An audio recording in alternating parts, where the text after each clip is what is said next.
A young boy, no taller than 4 feet, was seen running frantically across the alleyway, on his tail a mob of 11 or 12 villagers. To kids his age, this would seem confusing and frightening, but not for this said boy. For him, it was a regular occurrence. Wearing a gray tattered hand-me-downs, and shorts with stitches and holes in many places, he sighed as he hit a dead end. Great, it's like Cammy just hates me, he thought bitterly. He realized a while ago that crying and begging won't do anything, so he just dealt with it. The boy with dull, seemingly lifeless eyes just knelt down, his hair shadowing his eyes. I wonder how long it'll take for the NBU to rescue me this time. One of the villagers sneered at him. So you brat finally realized that running would do you no good? No response. Answer me, trash, he screeched as he kicked the boy hard in the chest. He flew a couple of feet back but didn't as so much flinch. A couple of people laughed at him, and before long they all started attacking him. Punching, kicking, stomping, slapping wherever they could, before finally, after what seemed like hours, which, by this time, he was already in blissful unconsciousness, an ANBU with a dog mask, short, gravity-defying silver hair appeared at the scene, along with another ANBU with long, purple hair, a cat mask and a weasel masked ANBU, a bit shorter than the other two, with black hair done in a ponytail appeared. The ones with the dog and weasel mask grabbed the villagers and body flickered out of there, most likely shunshnined them to the TNI department, while the cat-masked one picked the boy up in a fireman's carry and roof-hopped to the Hokage tower. She dropped him off in front of the Hokage's office, where she knocked on the door. A muffled "come in" was heard from the office. She opened the door and saw an old man, with a red and white hat on his head, and red and white robes. This man was Hiruzen Sarutobi, the 3rd Hokage of the hidden village in the leaves. He was smiling at who came in, but the second he noticed a limp body over her shoulder, he frowned. He truly cared for the boy. But there wasn't much he could do, without revealing his heritage to the villagers, and by extension, the world, which would render them vulnerable to a Wagakure, and most likely Kumogakure as well. Currently, there were 6 people who knew Naruto's true heritage. Those people were himself, Kakashi Hatake, Jiraiya of the Sannin, Hamiura Mitokado, Koharu Udatane, and Danzo Shimura. Although he wouldn't be surprised if Itachi Uchiha also knew. Seriously, that boy's intellect sometimes frightened him. When conversing with Itachi, he sometimes had to remember he was chatting with a 9-year-old boy, not a fellow experienced politician. He rubbed his temples. Why did his villagers have to be so ignorant? Report, Nico, he sighed. Hokage-sama, me, Inu-senpai, and Weasel were patrolling the streets when we heard noises coming from an alleyway. We decided to check it out, and saw a group of 12 civilians beating up Naruto-san. Weasel and Inu-senpai have transported those villagers to Ibiki-san, and reported to him, while I decided to bring Uzumaki-san to you. His injuries seem to be healing quite quickly, nothing more severe than a couple of bruises here and there. The Kyubi chakra will probably heal him, so I decided to take him here, instead of the hospital. The Hokage sighed once again. Why have you left me with this, Minato? Thank you, Nico. You are dismissed. Nico just bowed and shunshined away. Hiruzen looked at the unconscious Naruto with a sympathetic look. I'm sorry, Naruto. I wish I could do something for you. Naruto groggily opened a single eye and looked around, the light beaming through the window directly landing on his face. He slowly stirred up. Ugh, where am I? He mumbled. Ah, Naruto-kun, my boy, you're awake now. It's good to see you again, Hiruzen said with a grandfatherly smile. Naruto just deadpanned. Another thing he wondered, why did some of the villagers call him a demon? As far as he was concerned, he's never so much as heard a butterfly. He wanted to research it a bit, but he couldn't. The matrons at the orphanage would rarely ever let him read, and whenever he mentioned it to his Gigi, all he would do was ask him to describe the people who would call him that. How was he supposed to remember who would beat him? All he remembered were those hateful glares and vicious sneers, never the hair or eye color. Such matters were insignificant. Sometimes he would spy on the other kids at the orphanage when the matrons would interact with them. They were so gentle and kind to the other kids, but treated him like a stain on the ground, so why? He remembered glaring at one of the matrons when she smiled at a boy who was reading to her, but if you looked close enough at him, underneath the anger, you could see a glint of longing in the boy's eyes. He yearned to be patted on the head, or complimented. He craved attention, due to his lack of it since an early age.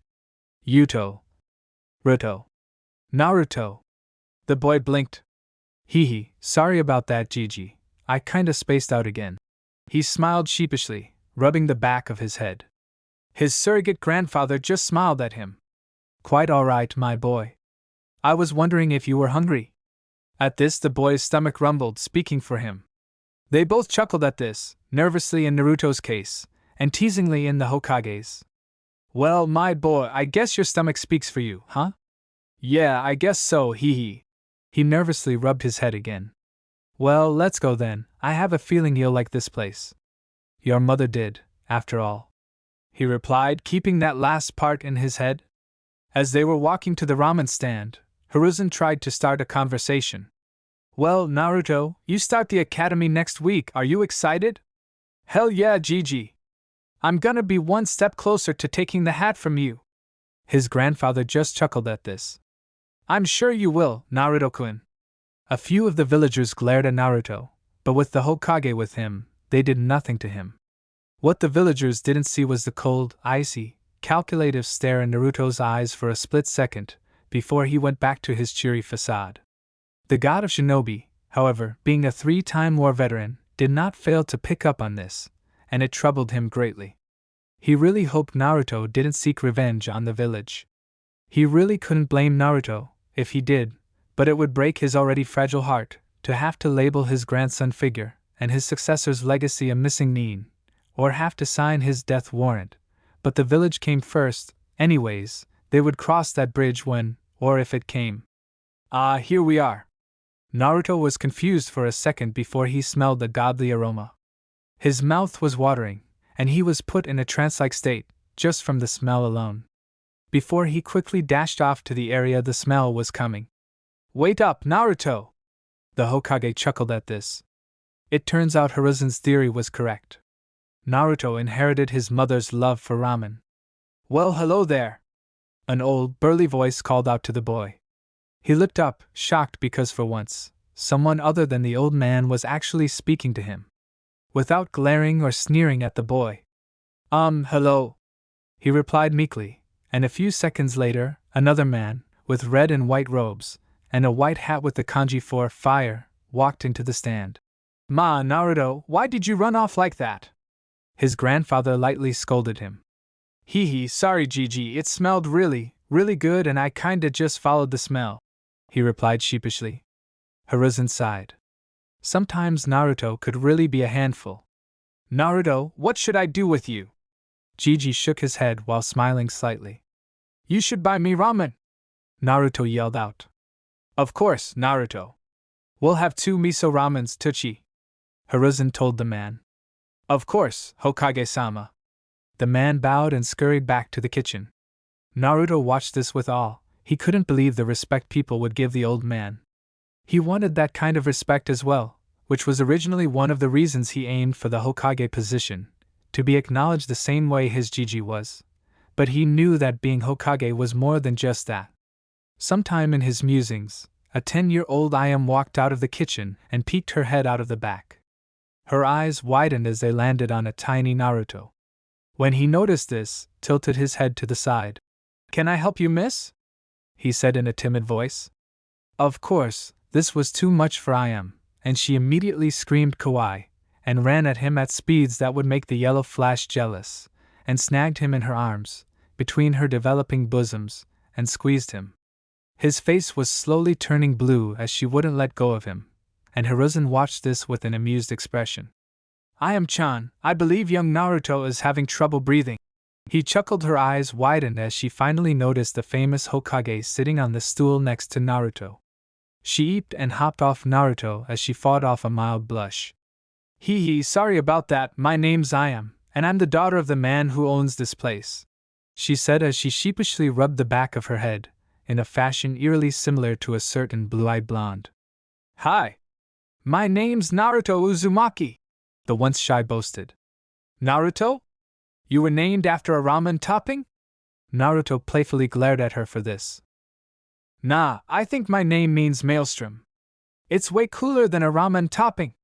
Ayam giggled into her palm at this. 2 miso ramens!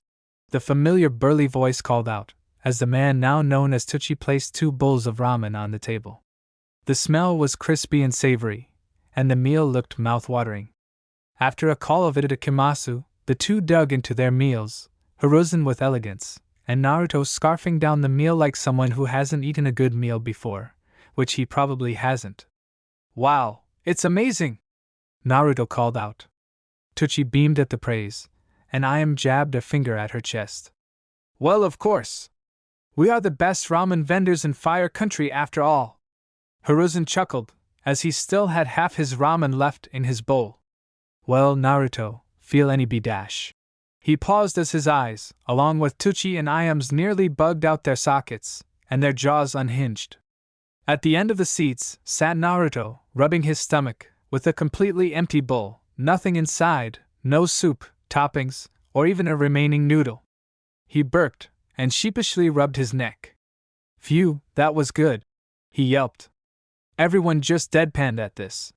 Here, a 6-year-old boy finished a large bowl of miso ramen, filled to the brim, in 32 seconds, breaking Kushina Uzumaki's previous record of 37 seconds.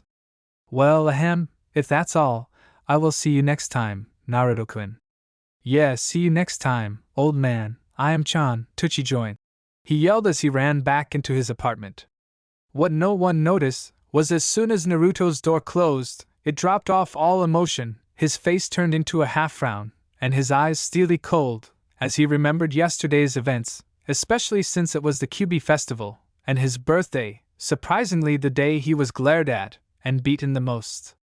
Wait, he froze, mid-step, his eyes as wide as saucers, and his face completely shocked. His heartbeat quickened, and he frantically started thinking. What people didn't realize was that Naruto was one of the most analytical people ever. With an IQ of over 140, at the age of 6, he calmed himself and fell into a meditative state. And soon enough, he felt a tug in the back of his mind. Drip. Drip. Drip. Naruto's eyes snapped open as he looked around, and saw a gigantic sewer that seemed to go on forever. He already theorized that this place was either his mind or gut. He kept walking forward until he saw a gigantic cage. He looked up and saw nothing but darkness until one eye opened, and surely enough, he saw a slitted, bloodshot red eye. It seems my jailer decided to grace me with his presence. A deep, booming voice mocked, as he opened his other eye, and walked forward, baring his glinting sharp teeth. Hello, Kyuubi. What do you want, Ningen? Is the chakra flowing through your puny veins not enough? Have you come to mock me? Or forcefully steal my chakra? The voice mocked once again Naruto, for his credit didn't even cower, nor flinch. He just chuckled, which angered the fox. Answer me, human. The voice boomed, and the area was laced with killing intent. However, Naruto seemed immune to it. Well, in that case, Naruto said as he sat down, in a meditative position, one that made the fox's eyes widen in complete, utter shock, as this position was one he hadn't seen in thousands of years. It was the exact same position the Sage of Six Paths would sit in. I don't want to steal your chakra, nor do I want to mock you, as I didn't choose to have you sealed inside me. I wish to understand you. Naruto replied, which had the Kyuubi raise an eyebrow. Whatever it was expecting, this wasn't it. Without waiting for the fox to respond, he continued. The stories I've heard, and the few books I've read have told me that you are a being made up of all the hatred in the world, but that is impractical and illogical. It's pretty obvious to me that the reason you hate humans is because we treat you like mindless beasts and weapons, and our kind sealing you guys into us probably angered you as well. He replied. But seeing as how if one of us dies, so does the other, we should probably become friends, or at the very least, comrades, so let's redo this. My name is Naruto Uzumaki, he said with a serene smile. For a split second, the Kyuubi swore it saw a visage of the Sage of Six Paths behind Naruto, in the same position as him. Could this boy be the one you talked about too, San? Perhaps I'll put my trust in the ninja race one more time. The fox smirked, not a smug smirk, or an evil smirk, a friendly smirk. Kurama. My name is Kurama, Naruto. I will put my faith in the human race one more time. Do not disappoint me, brat. The fox said as he fist bumped Naruto. I promise, you won't regret this, Kurama. Naruto said before he grinned, and phased out of his seal, smiling a real smile once, before falling into blissful sleep. 2. Kurama tells Naruto who his parents are. He hasn't told anyone. On a side note, the Uchiha massacre still happens, but Satsuki is told of what happens, and Itachi only kills his father, and a few of the people involved in the coup, including the Uchiha elders, and 9 or 10 of the men. Itachi still lives with Satsuki and their mother, who became the new clan head.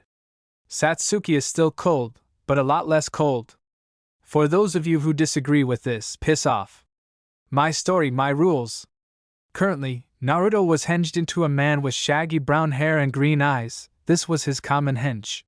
He was in a store, looking to buy some new clothes with his stipend. Hey kid. Kurama speaks up.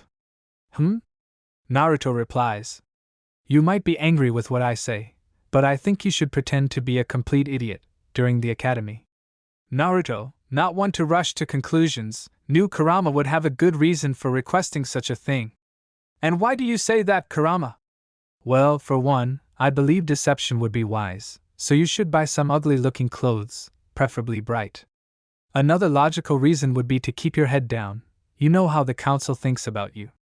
If they noticed the demon brat was getting strong, it would possibly mean more attempts on your life, and more requests to have you killed by the civilian council, which would be annoying, and give your village leader a headache. Naruto sighed at this. As much as he loathed to admit it, Kurama raised good points, and overall that had more pros than cons, alright, but only until the final year, graduation day, I go all out. Hi! The fox agreed. Naruto left the store with 5 pairs of a bright orange jumpsuit. The next morning, Naruto walked into the classroom with a slight physical henge, rendering him shorter, and giving him more face fat. He walked through the door with spiky blonde hair, cerulean blue eyes, a bright blue and orange jumpsuit, and green goggles on his forehead. Yo! My name is Naruto Uzumaki, and I'm gonna be Hokage Tabeo. Naruto screeched out. He practically cringed at himself and heard the fur ball snicker inside him. He briefly wondered if Kurama actually gave him this idea for his own amusement, before he heard someone scoff and retort. Yeah, right, like an idiot as you could ever become Hokage. A couple of snickers rang across the room. Naruto's eyes narrowed, and went ice cold for a second, before he replied, Hell yeah, I will. Just you wait. It seemed no one noticed his facade slip up. Except for 2 pairs of eyeballs. One sitting in the Hokage's office, watching through a crystal ball, and the other pair belonging to a certain lazy Nara. It was going to be along for years. 4 years later, Naruto, age 12, a young boy, was seen running and laughing through the village, in a bright orange jumpsuit. He had a paintbrush in one hand, and a bucket in the other. This said boy recently painted the Hokage monument entirely. He had a couple of chunin hot on his tail. Meanwhile, on the other side of the village, Hokage-sama, Naruto Uzumaki has pranked the village again. Hiruzen sighed.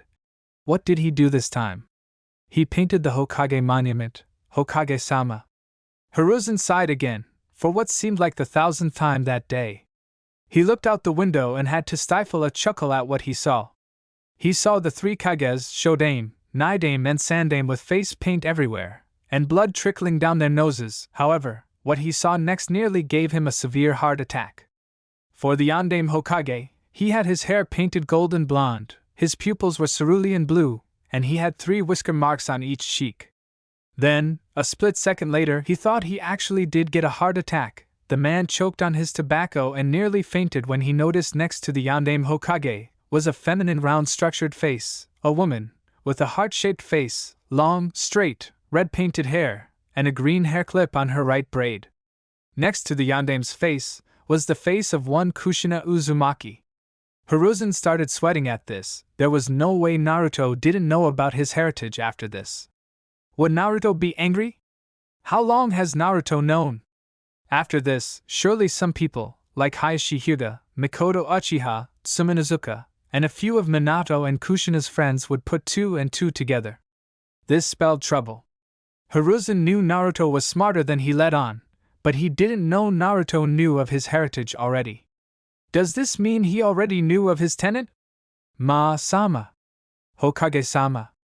Huh. Hiruzen blinked. Are you alright, Hokage-sama? You spaced out. Yes, I'm fine. Just capture Naruto, and have him scrub the paint off. At once, Hokage-sama. The man bowed, and left the room, leaving a troubled and confused Hiruzen. Meanwhile, back in the academy, the students were laughing at one Naruto Uzumaki, tied up, at the center of the classroom. Naruto, why were you pulling pranks again? Humph, because this class is boring. It's utterly useless, most of the facts are either vague or misinterpreted, and I know more than the majority of historic combined. Having a 1,000-year-old fox sealed in your gut does its wonders. Naruto said, keeping the last part to himself, however. Well, in that case, class. We're all going to redo the henge today. Everyone just groaned at this. This is all your fault, Naruto Baka, screeched Ino Yamanaka. Yeah, Naruto, why do you have to be so troublesome all the time? Shikamaru said. Naruto just hemped indignantly, and turned his head the other way. Sakura Haruno! A pink-haired girl put her hands in the rat hand seal, and after one cry of Henge no Jutsu, she transformed into Irika, but a few inches shorter. Nice! A little too short, but practice makes perfect. Sha! Did you see that, Kiba-kun? Asked Sakura. Kiba just grinned at her, and raised a thumbs up, making her squeal and blush. I think it was awesome, Sakura-chan! Yelled Naruto. Sakura scowled as she noticed the orange-clad boy. Shut up, Naruto Baka! Sakura yelled as she punched Naruto on the head, making Naruto yelp in pain. Sorry. Sakura-chan. Geez, does she have to punch me every time? What a coward. I try to make her feel better about herself, and she abuses me. Next, Satsuki Uchiha. Satsuki just walked up. Naruto had to admit, she was definitely attractive. With a long black ponytail going down to her hip, and bangs covering her forehead, along with a cute heart-shaped face, and a black top, leaving her shoulders uncovered, with matching black A&BU style pants, she was quite the beauty. About 90% of the boys in the class, including Naruto and Kiba, cheered for Satsuki. Satsuki, without even saying a word, just a half-rat seal managed to transform into Irika, almost perfectly. Amazing, Satsuki! You really live up to your name as a prodigy, just an inch shorter, and the kunai pouch is facing the wrong way, but extra points for doing it wordlessly, and with a half seal. Irika praised, which Satsuki just HN'd, and smirked at. Of course, all the boys were cheering her, with a few of the girls happy for her, but most glaring at her out of jealousy, due to Kiba cheering her on the loudest, next to Naruto, but it wasn't like she cared about anyone. The class was way too easy for her. Next up, Naruto Uzumaki. Naruto walked up to the class, receiving more than a few glares. A couple were even sneering at him. Naruto, however, decided to play another prank, and yelled, Oiroke no Jutsu! Once the smoke dissipated, a few boys fainted, and a few passed out from nosebleeds. A couple of the girls were red in the face from either jealousy or anger. There, standing in the smoke, was a beautiful, naked figurine, with curves all over the body, and wisps of smoke covering the intimate areas. Irika shot back with a nosebleed, and immediately smacked Naruto across the head. Naruto! What was that, you idiot? Naruto, for his part, just smirked triumphantly at Irika. That, Irika-sensei, was my very own Oiroke no Jutsu. It can be turned into an A-rank jutsu, or for Kunoichis, the reverse Oiroke no Jutsu. It's the same thing as the Oiroke no Jutsu, except instead of a curvy girl, it's a hunky guy. It serves multiple purposes, including seduction missions, or temporarily stunning an opponent in battle. Irika, along with half the class, actually had to blink at the rather thoughtful explanation. Irika would have been rather impressed had the jutsu not basically been offensive to the female gender, Or at least that was what Irika said in his head. Yeah, whatever.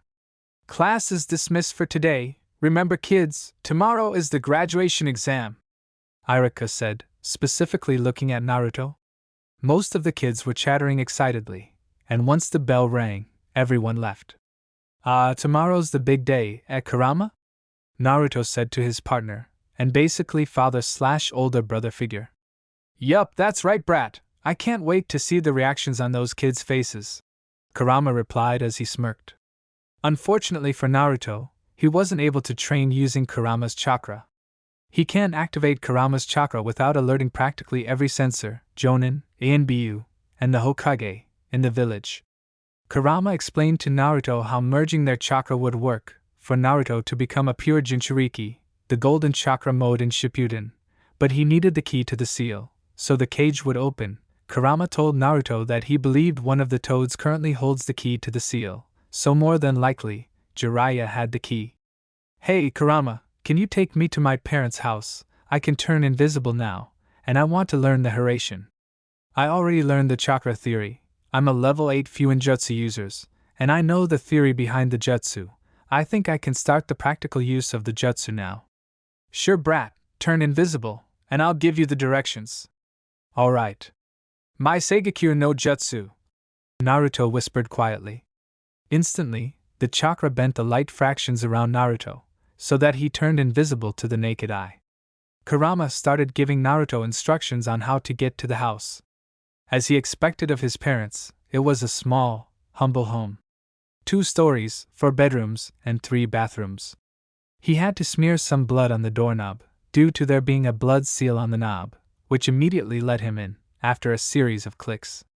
Naruto had to restrain some tears when he saw pictures of his parents. He started walking around the house, and when he came in front of a certain room, he fell to his knees and started sobbing quietly. In front of him was a small room labeled Naruchan's room. It was painted orange, with toys all around the room, and a cozy, tiny crib. This could have been all his, but because of a certain masked idiot, he was forced to grow up in a cold, cemented orphanage floor. Kurama was oddly quiet inside the cage, the entire time. After Naruto got a hold of himself, he started walking around again, this time searching for his father's weapons. Kit! Kurama started in an oddly solemn voice, considering his usual teasing tone. Check the basement, there might be something there. It was the off-limits room that your mother never entered, so there might be something there. Naruto simply nodded, and down to the basement. After smearing some blood on the knob, the door opened and what he saw took his breath away. Inside the room were multiple kunai, with the Hiraishin formula on the handle, and 3 prongs, instead of the usual one. There were multiple swords, nodachas, katanas, and even a zanbato, which he believed were his mother's. After all, his mother was the Red Death, the one who single-handedly defeated all 7 ninja swordsmen of the mist. Naruto also noticed scrolls for kenjutsu katas, which he would try out later. He sealed one katana, that had a vantablack handle, and a pure white handle, with a blood-red line going down. This blade also had an extremely thin aura around it. It was called the Seishin Ekisu, Soul Extractor, and it was said to have once belonged to the Shinigami himself. Naruto sealed the Seishin Ekisu, and around 110 of the tri-pronged kunais in the sealing scroll, deciding to keep the rest in here, pocketing the scroll, along with another whisper of My Seigakure no Jutsu. He bolted out of his father's home and went back to his apartment. Tomorrow would surely be an interesting day, that much he was sure of. The next morning Naruto woke up, he immediately removed his henge. He ate his breakfast, consisting of white rice, miso soup, and fresh vegetables. He got dressed and looked at himself in the mirror. Standing in front of him wasn't the orange-clad blonde idiot, with a shit-eating grin.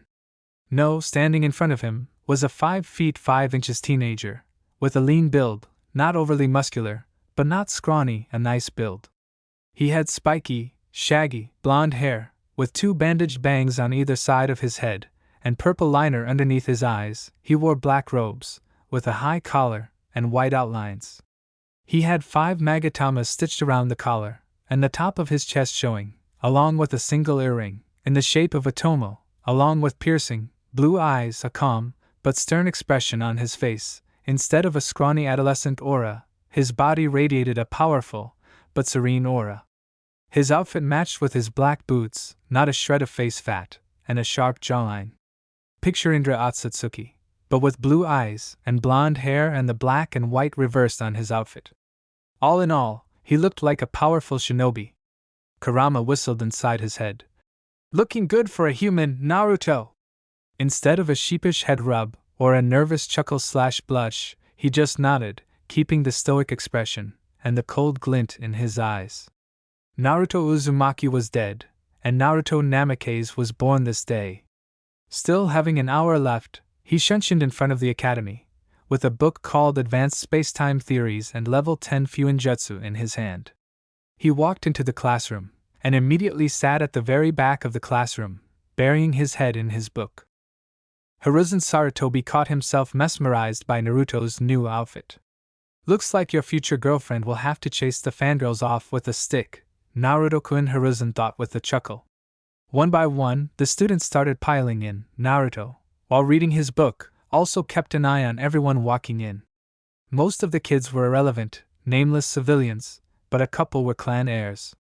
He noticed a few people giving him strange expressions, or raised eyebrows, but eventually shrugging it off, figuring the academy instructor would probably explain it, but most people just didn't notice him. Finally, his ears twitched as he heard a familiar screeching, along with stomping. Eventually, two girls, one a pinky and the other a platinum blondie, entered the room. Ha! I came in first, Inapig. Beat it, forehead, my big toe was in front of yours. He had to suppress a sweat drop at this. I'm sitting next to Kiba Kyuen. No, I am forehead. Eventually, Naruto had enough. He put his book down and cleared his throat. When he noticed he had practically the entire class's attention, he just offered. Why don't you both take one of Kiba's side? The two girls just stared at him strangely, with a tiny blush before Sakura had a shocked expression. And Naruto Baka? This shocked the entire class, before Naruto just titled his head to the side, and narrowed his eyes at the entire class at once, before stuffing his face in the book once again. Sakura just snorted at this. Ha! There's no way that Hadi was Naruto Baka. He can't go 5 seconds without asking me out on a date, and what is he reading? Advanced Space-Time Theories? Naruto could barely spell chakra right last week. The class laughed at this, before Naruto, without even lifting his head, just mustered the coldest tone possible, and said in an eerily calm tone. Appearances can be quite deceiving, Haruno. Everyone flinched at his tone, even Satsuki had to suppress shivers. After gauging everyone's reactions, Naruto mentally thanked Kurama for the lessons on intimidation. Before anyone could get a word in, Iruka walked in the room, with Mizuki beside him. All right, class, settle down. And everyone fell back into their seats. Today we will begin the graduation test, so after attendance, everyone come outside, and we'll start with weapon throwing. Iruka went through the names of multiple kids, finally landing on Naruto Uzumaki. Naruto looked up. Here. He lazily lifted a hand. Naruto Baka, stop acting cool like Kiba Kyuen. A certain pink-haired girl shouted. Such petty words mean nothing to me. Naruto replied, without even looking away from his book, once again shocking the entire class, Iruka and Mizuki included. After Iruka snapped from his stupor, he walked out and told others to follow him. Everyone followed Iruka and Mizuki outside, and one by one the kids threw kunai and shuriken at the targets, and hit a few until Satsuki was called, where she flicked them, and they hit all 10 bullseye except one. She smirked when everyone cheered, seemingly in Naruto's direction, but grit her teeth when she saw he wasn't even paying attention. Wait. Why did she care about the opinion of the dead last? Whatever, she shook herself from her thoughts and walked back to the class. You were awesome, Satsuki-chan! Kiba yelled and a lot of fanboys nodded vigorously, but she noticed Naruto didn't even look up from his book, which made her kind of angry. Finally, Iruka called on Naruto, and Satsuki had a smug smirk on her face, wanting to see Naruto fail after ignoring her. Her fantasy didn't last long, however, when Naruto put his book down and flicked all 10 shurikens lazily and landed them. Everyone's jaw dropped at this except Hiruzen, who had spied on Naruto practicing in the Forest of Death before. Besides, he'd seen better than that before. Orochimaru, Nidaima-sama, and Itachi Uchiha were all much better at Naruto's age than he was, not that he was belittling Naruto or anything. Just how strong are you, Naruto? Iruka thought. Well, that was unexpected, good job, Naruto. After that, they took turns sparring Mizuki, and Naruto had Mizuki pinned in under 3 seconds. Afterwards, they all performed the 3 jutsus, with Naruto producing solid clones, but no one needed to know that. Naruto walked home that day with a black headband. Satsuki, Itachi, and Mikoto were eating a quiet dinner when Itachi noticed Satsuki was barely eating her tomatoes. Is something troubling you, Emoto-chan? Itachi asked Satsuki. She looked up at him and absently noticed her mother was also listening in on the conversation. HM? Oh, nothing really, it's just something strange happened today, during graduation exams. Oh? And what happened? You know that loudmouth dead last kid in my class, Naruto? The one who screams about becoming Hokage, and always pulls pranks. Mikoto narrowed her eyes. She had suspicions that Naruto was the son of Kushina and Minato, despite Hiruzen telling her that Kushina died with her unborn son the night of the Kyuubi attack, before Itachi nodded, telling her to go on. Well, today, at the beginning of class, Naruto arrived early today, unlike basically every other day, and he actually looked kind of handsome, she said, blushing a bit at the end. Before giving a chance for either of them to tease her, she continued. But the strange thing was, he was wearing a black cloak, instead of his ugly orange jumpsuit, and he didn't ask me or Sakura on a date today once. The weirdest part was, he was reading a book called Advanced Space-Time Theories, and Level 10 Fuinjutsu. I mean, I don't think even half the jonins know Fuinjutsu, and then the class dobe pops in with it. At this, Mikoto and Itachi's eyes widened in shock, not knowing someone so young could know about sealing arts, a level 10 no less. It also confirmed Mikoto that Naruto was indeed Kushina's son. And then, Naruto breezed through all 3 parts of the exam like it was nothing. He even beat my score! At this point, both Satsuki's relatives knew he was putting up a facade. No way someone could learn that much in a single week. My, if I didn't know better, I'd think you had a crush on him, Satsukin. Mikoto teased, and laughed gently when Satsuki turned beet red. Ka-san, I'd like to invite him to lunch tomorrow and ask him a couple of questions tomorrow. Mikoto raised an eyebrow, and Satsuki looked shocked. Alright, Itachi, you can invite him tomorrow for lunch. Itachi nodded at this, and Satsuki went back to eating her tomatoes. This week has been a crazy one. One Naruto Namikaze, publicly known as Naruto Uzumaki, mused. Quite a few things happened, including a few rather unexpected ones. He was thinking over the events of the week as he did his morning rituals. Flashback, 6 days ago, Naruto was practicing his taijutsu katas. He sensed Satsuki and Itachi spying on him earlier, but he decided to humor them for a bit, so he acted as if he didn't notice anything. He did notice one thing: Satsuki was masking around 65% of her chakra signature, which was usual for a genin, but Itachi was only masking around 80% of his signature. He knew as an ANBU, Itachi was supposed to be able to mask at least 85% of his chakra, so more than likely Itachi was testing him to see if he would realize it or not.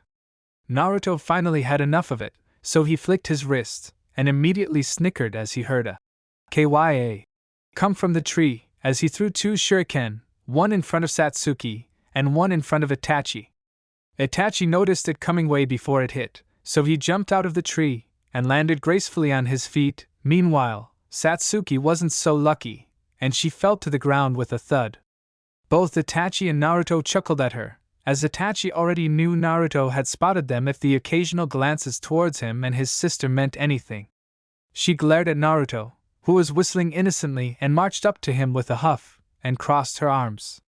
What the fuck was that for, dope? Naruto raised an eyebrow. Oh? I didn't notice there were 2 people spying on me. I was just practicing my shuriken throwing. Satsuki blushed when he said that and looked away. Whatever, it was my Nii-san's idea anyways. she mumbled. Naruto turned to Itachi, who was watching all of this with an amused expression. He looked at him as if saying, well? Itachi, catching this expression, continued.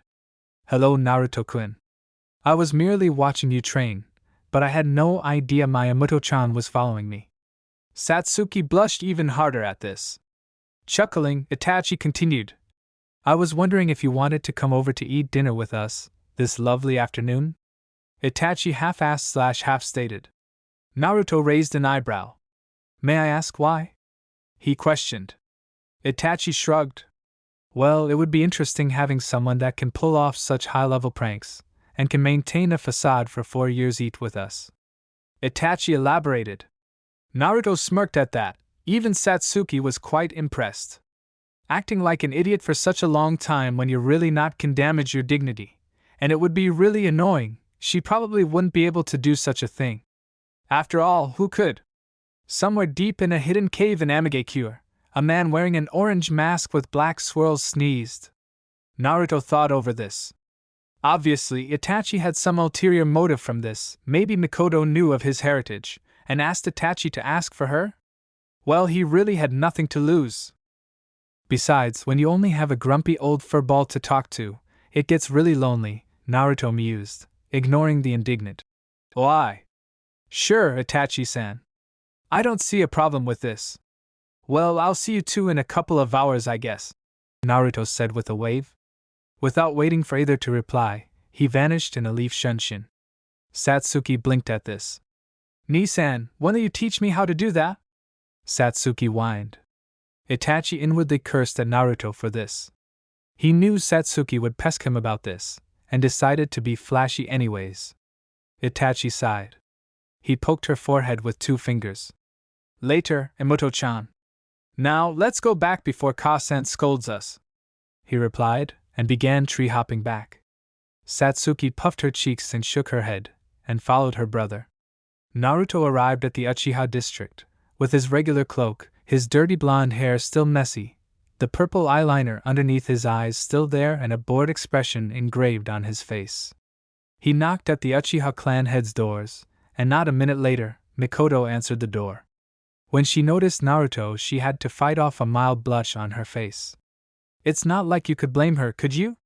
It's been 6 to 7 years since her husband's died, and with no Kushina to call her a cradle robber, there was nothing to stop her. He thought evilly. She was broken out of her musings when she noticed Naruto talking. Uchiha-san? He asked. Mikoto shook herself out of her thoughts. It's fine, Naruto, call me Mikoto, please, she replied with a motherly smile and motioned him to come in. You have a nice home, Mikoto-san, Naruto complimented. Thank you, Naruto. We were just about to eat, why don't you sit down? Mikoto offered him. Thank you, Mikoto-san, Naruto replied, with a gentle smile on his face, which would make most girls swoon over him. As he walked in, he noticed Itachi and Satsuki both at the table, sitting already. Satsuki looked at him and nodded, to which he nodded back, and after exchanging greetings with Itachi he sat down. After Mikoto put the food on the table, and a chorus of "Itadakimasu" they dug in. Your food tastes amazing, Mikoto-san, but I have to say it's a lot better eating with others, he said with a soft smile.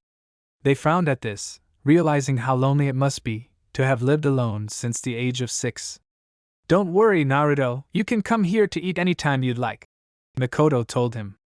Itachi started some small talk. So, Naruto, I hear you graduated as Rookie of the Year. Naruto shrugged. As you said earlier, I put a facade the past 4 years. I should graduate as Rookie of the Year, but I wouldn't be surprised if the instructor sabotaged me, Naruto replied. Satsuki raised an eyebrow. Why would the instructor sabotage Naruto? She knew his pranks were annoying, but surely sabotaging him would be taking it too far? Both Mikoto and Itachi frowned. They, unlike Satsuki, knew why Naruto was treated this way and shook their heads at the stupidity of most of the citizens. Oh, that's right, Satsuki doesn't know, does she? Naruto questioned. Know what? Satsuki asked suspiciously.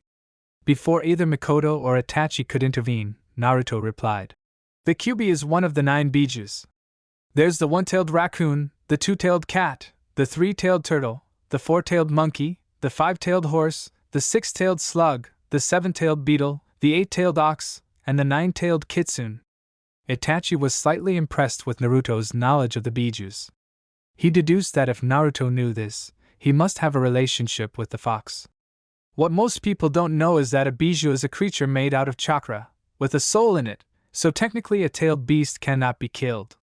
Instead, the Yondaime sealed the Kyuubi inside of me, and people believe that I am the reincarnation of the Kyuubi, Naruto said, with a scoff at the end. Satsuki was shocked and angry at this. She now knew why people would glare at him so hatefully, but did they really not trust the Sandaime's word, or the Yondaime's Fuinjutsu skill? Naruto continued, without waiting for a response. The Yondaime would have sealed it in himself, but it has to be sealed inside of someone young because the chakra coils would fry if an already developed system were to merge with demonic chakra, and the Yondaime was too noble of a man, so he wouldn't have sealed the Kyuubi in a random orphan. After all, who better to trust with such a burden than your own son? He stated carelessly. Whether Satsuki would hate him, or kiss up to him, or react indifferently wasn't his problem. All three widened their eyes when he said this. Itachi already knew this, Mikoto suspected it, and Satsuki had no idea. However, my Jinchuriki status is an S-ranked secret, and as for my heritage, not even the Hokage knows I know this. All evidence tracing back to my father, Minato Namikaze, and my mother, Kushina Uzumaki, the Red Death, has been erased or redacted, except for one file, locked in a top-secret vault in the Hokage's office, which he'll use to prove my heritage when the time comes. And how do you know this, Naruto? Mikoto asked with a raised eyebrow. Naruto shrugged. It's not hard to notice. I read Kushina Uzumaki's file. It said she was in a relationship with the fourth. I was born the same day she died. She was the previous host of the Nine Tails. I have the same blonde hair and blue eyes as the fourth. Isn't it a logical conclusion that they are my parents? Naruto asked with a deadpan. Itachi's sweat dropped, Mikoto sheepishly nodded, and Satsuki was still too shocked to say anything. Perceptive of you, Naruto-kun, Itachi commented. Naruto merely shrugged. It wasn't hard to notice if you weren't so biased against him, which most of the village was. Well, I'm gonna go now. Thank you for the invitation, Itachi, and thank you for the meal, Mikoto-san. Well, I'll see you next week, Satsuki, Naruto said, and left the house with a shunshin. Flashback and another flashback. 2 days earlier, Naruto was sitting on top of the Yondaime's head on the Hokage monument, with his legs dangling over the edge, watching over the village, when suddenly he sensed a presence behind him. He threw a kunai behind him, in speeds that would make most Chunin envious, and when he looked behind him, he saw an old man, with black spiky hair, an X-shaped scar on his chin, a bandaged left eye and arm, and a cane. Naruto narrowed his eyes. The man seemed familiar, but he couldn't put his finger on where he'd seen the man before. The man suddenly disappeared, and Naruto's danger senses screamed at him to move. At the last second he narrowly dodged a whack from the man's cane, and barely dodged another vicious kick to the stomach. Damn, this old dude is good. He must be a veteran shinobi, Naruto mused, as he exchanged blows and dodges with the mysterious man. Just as Naruto thought he was about to gain an edge over the man, he threw his cane in the air, and in high Jonin level, bordering cage level speeds, he hit Naruto in the chin with a roundhouse kick, and shunshin behind Naruto, and pinned him to the ground, arms behind his back, and his right leg on Naruto's back. Very good for your age and rank, rookie genin. I'd give you a low Chunin rank, mid Chunin tops, the man stated calmly. Who are you?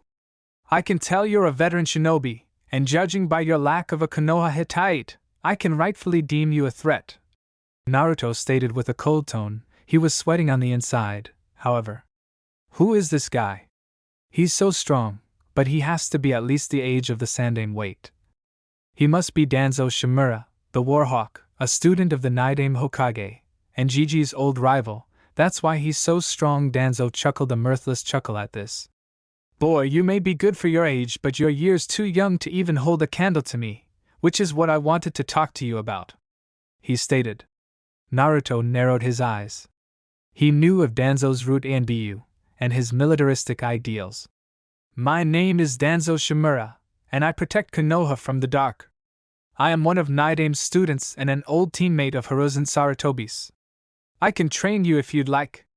With my help, I can make you a force to be reckoned with. I can already tell you have potential so high that you can surpass the likes of Madara Uchiha, Nidame Hokage, and your father. Danzo noticed Naruto's eyes widen and smirked a little. Naruto knew if Danzo knew of Naruto's heritage, he obviously knew of Naruto's Jinchuriki status. He deduced that Danzo wanted to mold Naruto into an emotionless tool under his command, and would obviously decline, but he decided he would humor the man. I'll think about this, Naruto said calmly. Danzo turned around with a rare tiny grin on his face, thinking he'd won. Soon, Konoha'll be under my rule. Just you wait, Hiruzen, I'll take good care of the tree that is Konohagakure. Flashback end. Naruto was getting changed into his clothes right now, getting ready to head to the academy for team assignments. After getting changed, brushing his teeth, and a bowl of rice, he shunshined to the academy. ***, morning, brat. Today's the day you get your sensei, correct? Kurama questioned Naruto, as he stretched inside Naruto's cage. Morning, Kurama. Yeah, today's the day I get assigned to a Jonin cell. I wonder who I'll have on my team? Soon enough, Naruto arrived in front of the door. He sensed multiple chakra signatures inside the classroom, so he thought he'd entertain He opened the door, grabbed the ledge of the door top, and using chakra manipulation swung onto the ceiling of the class, walked over to his desk and sat down, gaining stunned and odd looks from the students. Even Iruka had an impressed look on his face. Back in the Hokage's office, the Jonin senseis and the Hokage were gathered and peering into the Hokage's crystal ball. Needless to say, Hiruzen was sporting a huge grin on his face, and the Jonins were stunned, while Kakashi had an eyebrow raised. Using chakra manipulation to stick onto surfaces? Asuma Sarutobi, the son of Hiruzen Sarutobi, questioned. But that's a Chunin-level technique, replied Genma Shirani, one of the few shinobi who had nothing personal against Naruto. But isn't the Uzumaki boy the dead last of his class? Asked a baffled Kurenai Yuhi, the girlfriend of Asuma Sarutobi, and a recently promoted Jonin of Konoha, also the Genjutsu mistress of Konoha, only bettered in the art of Genjutsu by Itachi Uchiha. Well, appearances can be quite deceiving, huh?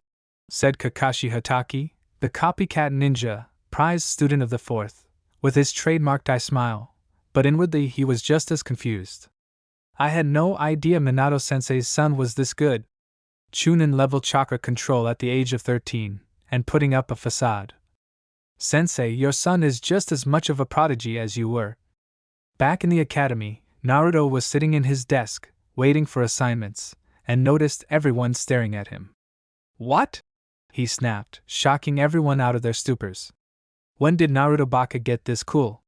Thought a certain pink-haired girl, with a red dress and a red hitate. Sha! That idiot is probably just acting cool to make Kibukuen look bad, and make me fall for him. Well, it ain't working, Naruto Baka! Yelled her inner consciousness. Naruto Baka! Stop acting cool! Screeched Sakura. Naruto just glared at her, making her shrink back down. Keep your comments to yourself, Haruno, Naruto said in a cold tone, making her flinch and unknowingly making a certain mask-wearing gray-haired Jonin frown. Iruka faked a cough to get the attention of the class. Well, now that Naruto is here, I'll start with the teams. Team 1, Shigeru Yuzuki, Nami Ito, Oboro Suzuki, your sensei is Genma Shiranui. Iruka droned on. Naruto stopped paying attention and began playing with his kunai absently. Team 7, Naruto Uzumaki. Naruto perked up when he heard his name. Sakura Haruno. Sakura groaned when she heard this. Naruto just sighed and crossed his arms. It could have been absolutely anyone, and I just had to get the screecher? It was only his training of keeping his emotions in check, and Kurama consoling him, saying something about killing her on a mission and pretending it was a bandit, making him inwardly sweat drop, that stopped him from cursing the gods out loud. And Satsuki Uchiha, your Jonin sensei is Kakashi Hatake. Naruto sighed again. The screecher with no skills and the stubborn girl who had a superior complex? Did Cammy hate him or something? 2 hours have passed, and they're the only ones left. Where is our sensei? Sakura Haruno screeched for the 100th time. Even Satsuki was starting to get a little impatient. Naruto just sat down, his head on his palm, staring lazily at the door. Satsuki was sitting in her chair seeming calm, but you could tell by her knuckles tightening, and her legs shaking that she was also getting quite irritated. A minute later, the door opens and a man with silver spiky hair, a face mask, and a hetaite covering his left eye walks in. Not a second after he walks in, a kunai whizzes past him at low jonin speeds. Only with his years of experience as a jonin and ex-NBU was he able to dodge it. He narrowed his eyes to guess to did it, but didn't need to, as he noticed Naruto with an indifferent expression on his face. But a closer look and you could see a tiny smirk on his face. Sakura and Satsuki both had eyes wide as dinner plates, jaws dropped. Naruto Baka! Why would you do that? Sakura yelled at him, preparing to bonk him on the head, but a little killing intent from Naruto made her freeze in her tracks. Calm down, Haruno. I only threw that at Chunin speeds. A Jonin should have been able to easily dodge it. If he dodged it, good for him. If he didn't, well, the shinobi standards have dropped, Naruto said, his smirk growing into a small grin at the end of his speech. Kakashi was shocked, but soon snapped out of his stupor. Well, first impression, you're all right. Meet me on the roof in 5 minutes, Kakashi ordered. Satsuki and Naruto shunshin to the roof, Naruto in less than 2 seconds, arriving a split second after Kakashi, and Satsuki took a little longer, due to her being new to the technique. It seems Itachi really did teach her the technique, Naruto thought with a small chuckle, whilst Sakura had to run to the rooftop. Kakashi raised an eyebrow. Not one, but 2 of his students knew the shunshin. It seemed Kami gifted him with 2 prodigies on his squad. But just because of this didn't mean he would neglect his 3rd student. He was shortly broken out of his musings when a huffing and sweating Sakura entered the vicinity. She widened her eyes the moment she saw Naruto leaning on a rail, hands in his pockets, eyes closed, and Satsuki opposite to him, lying on the ground with a bored expression on her face. How in Kami's name did Naruto Baka and Satsuki both get here before me? Kakashi clapped his hands. Well, now that my students are here, why don't you introduce yourselves? He asked. How do we do that, sensei? Sakura questioned. Well, you know, likes, dislikes, hobbies, goals for the future. I'll start. My name's Kakashi Hataki. My likes and dislikes are none of your business. Hobbies, training. Goals for the future, don't have one. All 3 face faulted at this, even Kurama's sweat dropped. All we learned was his name, was the common thought. Pinky, you next? She glared at the nickname but went next anyways. My name is Sakura Haruno, I like Kibakuen, she said with a squeal. I hate Naruto Baka. She glanced at Naruto to see his reaction and huffed when she noticed his eyes closed, a bored look on his face, arms crossed. My hobbies are doing my hair, and my dreams for the future. Her face turned completely red at this. Alright, you next, sunshine. He pointed at Satsuki. Satsuki Uchiha, I like tomatoes, dislike a lot of things, and my dream is to surpass my brother one day. Kakashi nodded and pointed at Naruto. Last, and maybe least, Blondie. Naruto cracked open one eye. You know me. I like my dislikes, and dislike my likes. Sakura just regarded this as Naruto spouting nonsense. Satsuki was confused at this, but Kakashi was very, very impressed.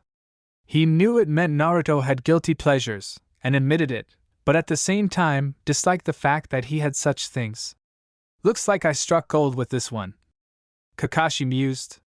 My hobbies are reading, since I have an eidetic memory, and my dream. I wish to unite the world. All 3 widened their eyes at this. Kakashi half expected Naruto to say something silly, like scream about becoming Hokage, or learn a bunch of cool jutsu, and Satsuki and Sakura were just downright surprised. Yes, I feel there's too much conflict in this world, even though we don't live in a time of war, or during the Warring Clans era, it's still quite irritating, don't you think? Getting a knock at your door, opening it to find an Anbu, or a Chunin at the door, only to find out that your dad, or wife, or your son died on a mission or in battle. The life of a shinobi is a curse. We are nothing more than simple mercenaries, who get sent out on missions, and paid to perform said mission. There are no heroes in the shinobi world. Only fools believe in such a thing. Where there is a light, there is a darkness. Take the Yandame Hokage for example. After he single-handedly annihilated the 1,000 Iwanins and ended the war, we, Konoha, thought of him as a hero, right? But what about it from Iwa's point of view? Imagine yourself as a housewife, doing the dishes one day, or as a child, playing with your toys, and you get a knock at your door. You open it to find a Jonin. You recognize him as one of your husband/dad's friends, and he tells you that said man died in battle, along with 900 plus other shinobi. How would you feel after such a thing? I wish to stop such things from happening. That's why my first task towards world peace will be to become the Hokage, he said with conviction in his voice and eyes. Kakashi's jaw was on the floor, lone eye the size of a dinner plate. Kami. Such philosophies at such a young age. He already knows what it means to be a shinobi. What have you gone through, Naruto? Thought Kakashi. Naruto. Thought Satsuki with concern.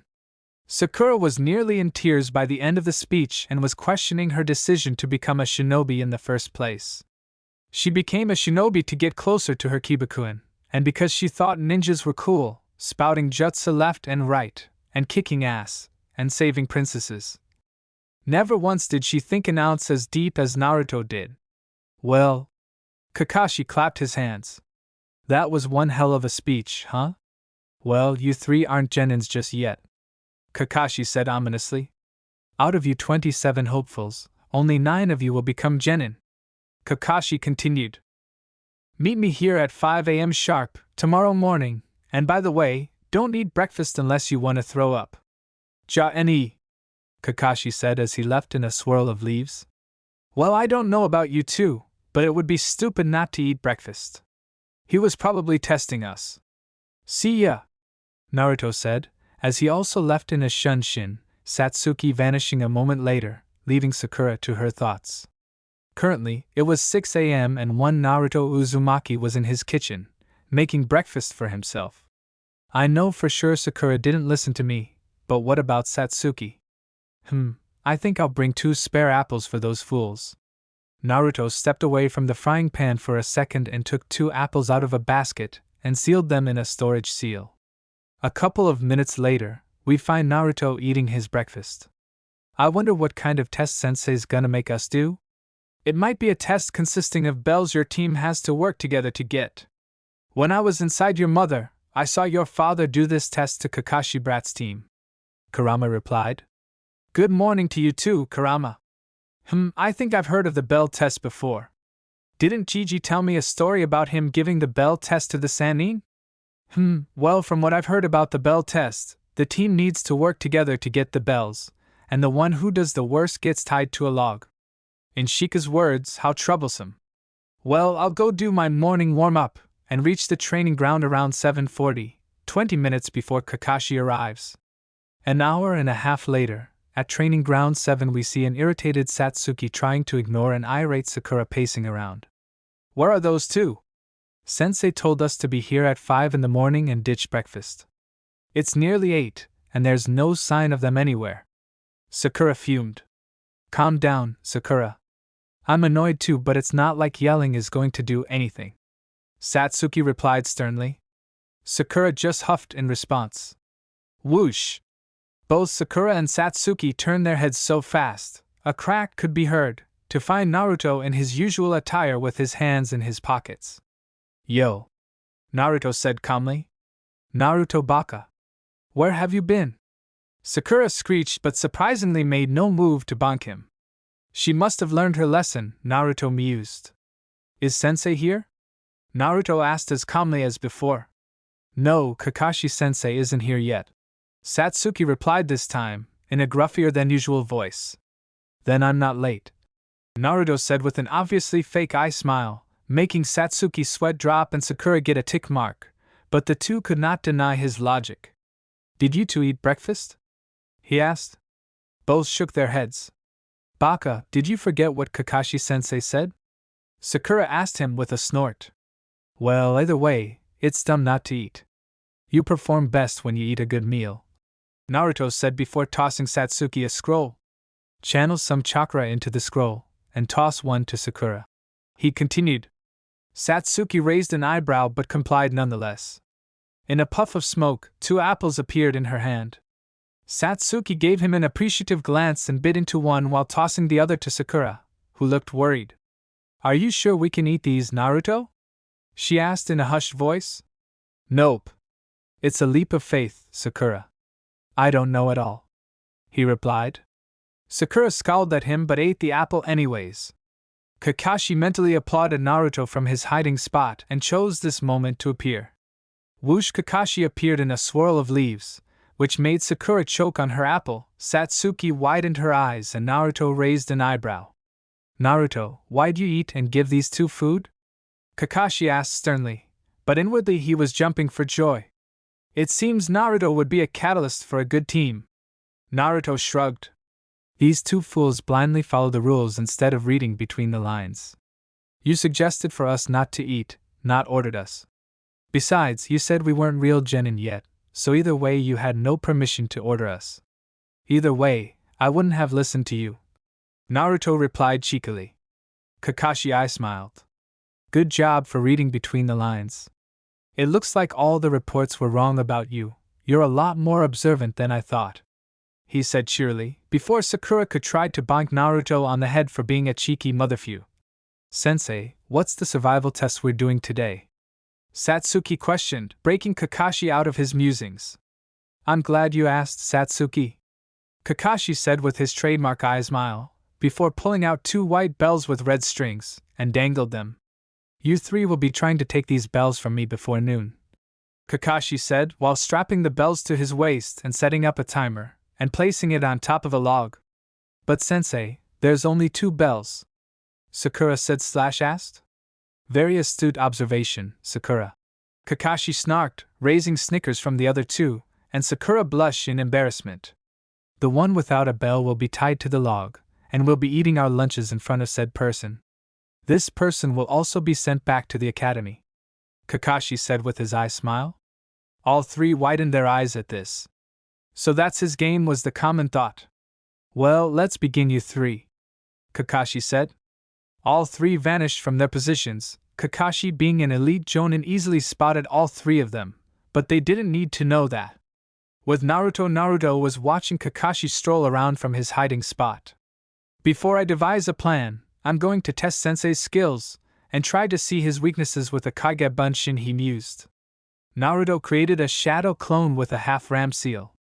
A shadow clone shunshined into existence, rather than with a puff of smoke.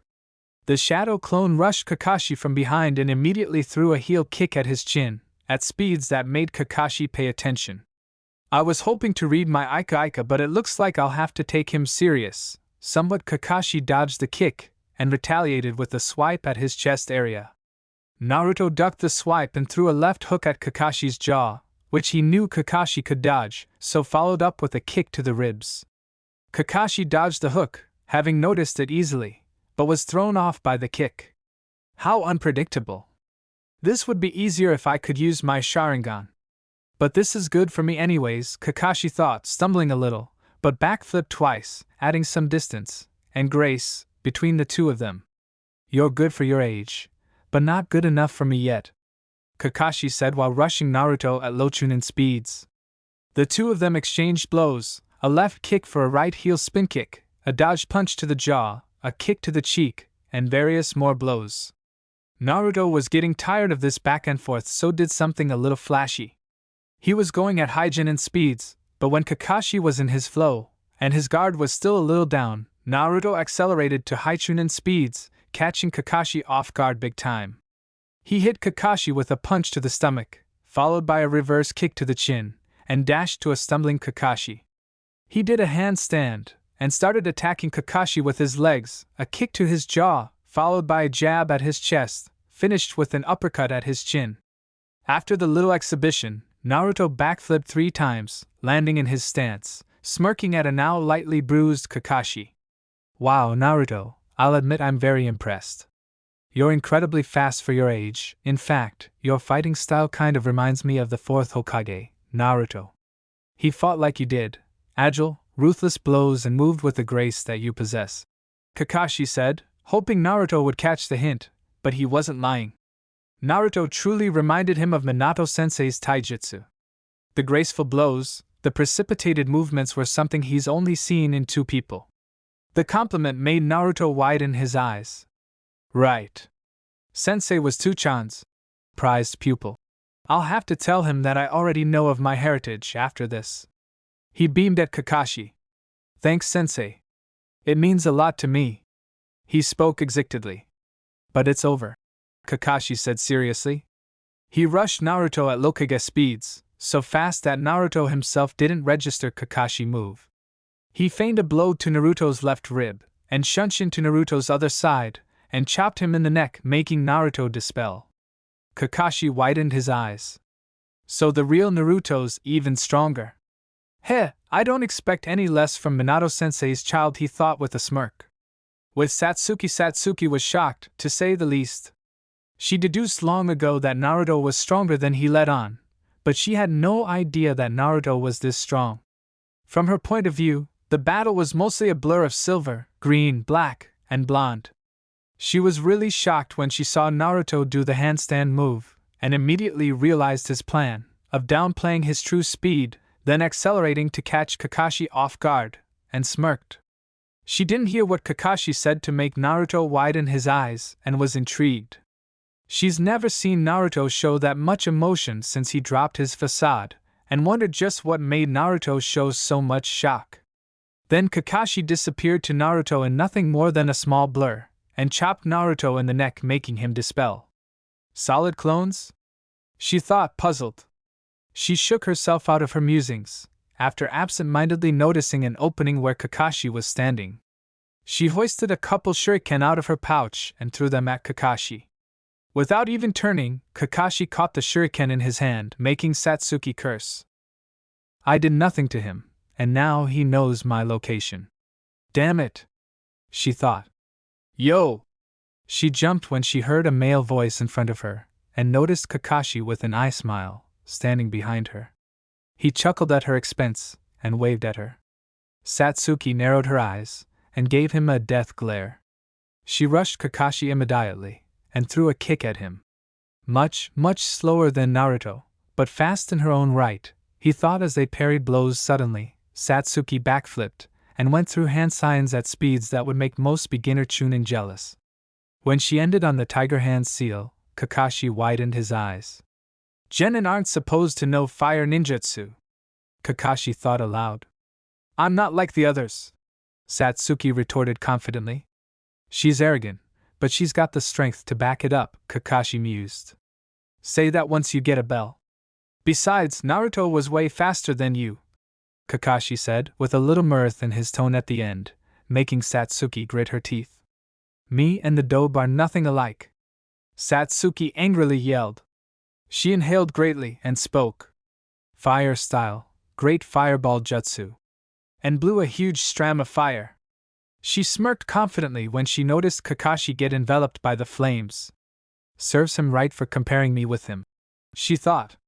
Wow, you're better with fire jutsu than I was at your age, she heard. She looked around the area, where Kakashi came from. Left, right, above, below, she heard, and a split second later, a hand emerged from the ground and grabbed her ankle. Earth style, headhunter jutsu, Kakashi called, and pulled her down. A minute later, she saw Kakashi walk up to her. Well, looks like you're not much different from the other two after all, huh? He questioned with a teasing tone, making Satsuki fume. Well, I'm going to go find someone who won't waste my time. Ja-ne, he called out, with a lazy wave of the hand. After Kakashi left to go find Sakura, a swirl of purple flames materialized, startling Satsuki, and Naruto stood, hands in his pockets. Yo, he called lazily. Satsuki blushed, noticing she was in a tight spot. I think I figured the test out, Naruto called to her. Well, obviously, we need to get the bells. She snarked at him. Naruto sighed. What was the first lesson we learned at the academy? Naruto calmly questioned her. Look underneath the underneath? She replied, wondering where this was going. Right, and I think that the bells was a cover-up to the real test. I believe Kakashi pit us against each other, and threatened to send one of us to the academy to fix our mindsets in a battle royale position, a classic but clever psychology trick. We should work together, along with Sakura, to get the bells, and if I'm wrong, I'll sacrifice myself so you two can advance. Naruto requested. Satsuki sighed, and complied, but only because Naruto said he'd sacrifice himself if he wasn't right. He helped Satsuki out of the hole, and told her his plan. She had to admit, it was a good plan. With Sakura was also surprised by Naruto's skill. She realized he was smarter than he let on. She wanted to ignore it at first, and pretend it was a fluke, but after he introduced himself, she really couldn't. Naruto was strong. Much stronger than her. Stronger than Satsuki. Stronger than Kiba. She was getting a reality check of sorts, and realized Naruto wouldn't be worshipping her anymore, or showering her with compliments, which hurt for some reason. Sakura. She heard. She looked behind her. She saw Kiba, making her smile a megawatt smile. He flashed her a hearty grin, making her blush. I've come to save you, Sakura. She heard him say, and a moment later he was stabbed multiple times by a barrage of shuriken. Kiba widened his eyes in shock, and she had a horrified expression on her face. Kiba Kyuen! She screeched out and ran over to him. He coughed out blood, and she cradled his head. After noticing his eyes went lifeless, and his body felt a tad bit colder, she burst into tears. She was sobbing hard when she felt a chop to her neck. She turned around, and the last thing she saw was a look of disappointment from a masked jonin, before she fell into a black abyss. Kakashi sighed. Was I too harsh? He wondered. He shunshined over to the log. 20 minutes left, He mused. He leaned on the log, and pulled his Aika out, and started reading it, while subconsciously scouting for dangers. With Satsuki and Naruto was running to where he sensed Sakura's chakra signature was, Satsuki flanking him. They sighed when they noticed tear stains on her face, and her body limp. Naruto shook her awake, and she fluttered her eyes before her face took on a horrified expression. Whatever the fuck happened to you, it was a genjutsu. Naruto said impatiently and bluntly, making Sakura slump in disappointment for falling for such a basic trick. Listen, there's only one way we can get the bells from a jonin, and it's by working together, and me and Satsuki have a plan. You in? He asked her. She weakly nodded, having no better idea.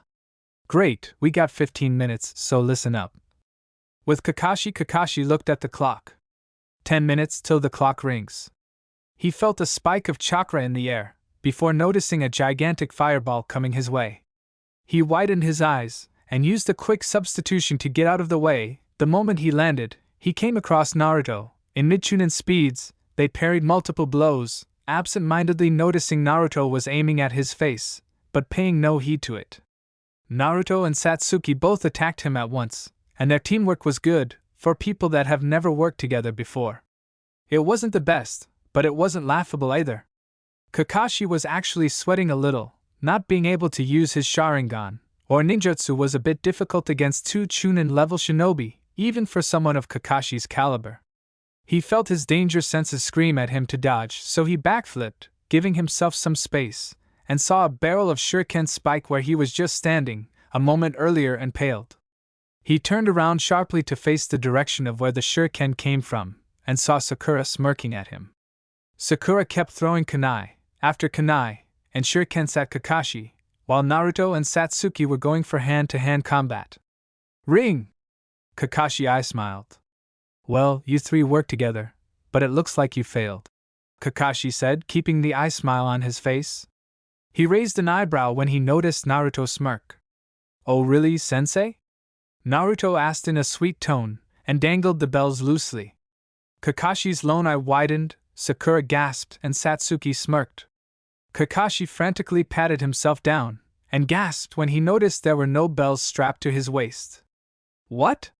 But how? When? Kakashi asked. Naruto smirked again.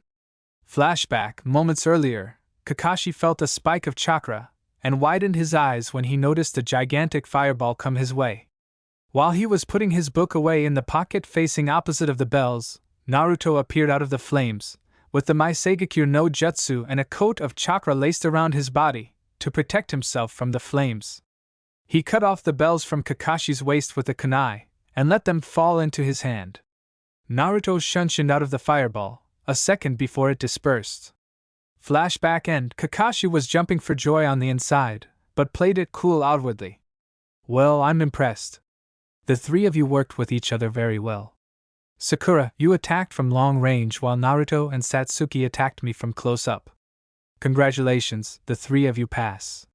Meet me at the mission's office tomorrow at 8 a.m. for our first mission. Sakura had a huge smile on her face. Satsuki actually smiled for once, instead of smirking, and Naruto looked calm as ever, but you could see a glint of self-satisfaction in his eyes. Both Sakura and Satsuki left, leaving Naruto and Kakashi. When Kakashi was about to leave, Naruto spoke to him. Hey sensei, I wanted to speak to you actually, Naruto said. Sure, what is it, Naruto? Kakashi asked calmly. What you said about me fighting similar to the fourth Hokage. Did you really mean it? Naruto questioned, making Kakashi freeze, and his eye widened. There's no way he knows. Kakashi cleared his throat. Yes, Naruto, I was being serious. I was the Yandame's student after all, so I would know. Thanks. It's nice being compared to my Two-chan already, Naruto said with an eye smile, and Kakashi's eye widened even more, if possible. Don't worry, I found out when I was 6. Being a genius has its perks. Hokage Gigi already knows, he said, which Kakashi nodded curtly to. I'll tell you all about your parents sometime, Naruto. They were truly wonderful people. After my father died, they practically raised me. Kakashi spoke softly. Naruto's eyes watered a little. Arigato, sensei. I'll see you tomorrow, Naruto said before disappearing in a swirl of purple flames. I need to ask him to teach me that custom shunshin, Kakashi thought, while walking back to report his success to Hokage-sama. 1 month later. Scarecrow in position, over. Ice Princess in position, over. Cherry Blossom in position, over. Dazzling Smile in position, target locked, over. No response. Asterisk Sigh asterisk Whiskers in position, over. Asterisk Snickers asterisk Great, stage 2, acquire target, over. Naruto vanished, and grabbed the daimyo's wife's cat. It started screaming, and swayed its legs, so Naruto chopped its neck, making it go limp. Target acquired, over, Naruto said through his mic. Great, is the earpiece over its left ear? Over, hi, the earpiece has been confirmed, over, great. Mission, capture Tora is a success. Hokage's office. Team 7, looking for a new mission, Hokage-sama. Kakashi said calmly, still reading his Aika. Alright, let's see, cut the weeds, paint the fence, Hiruzen said slowly.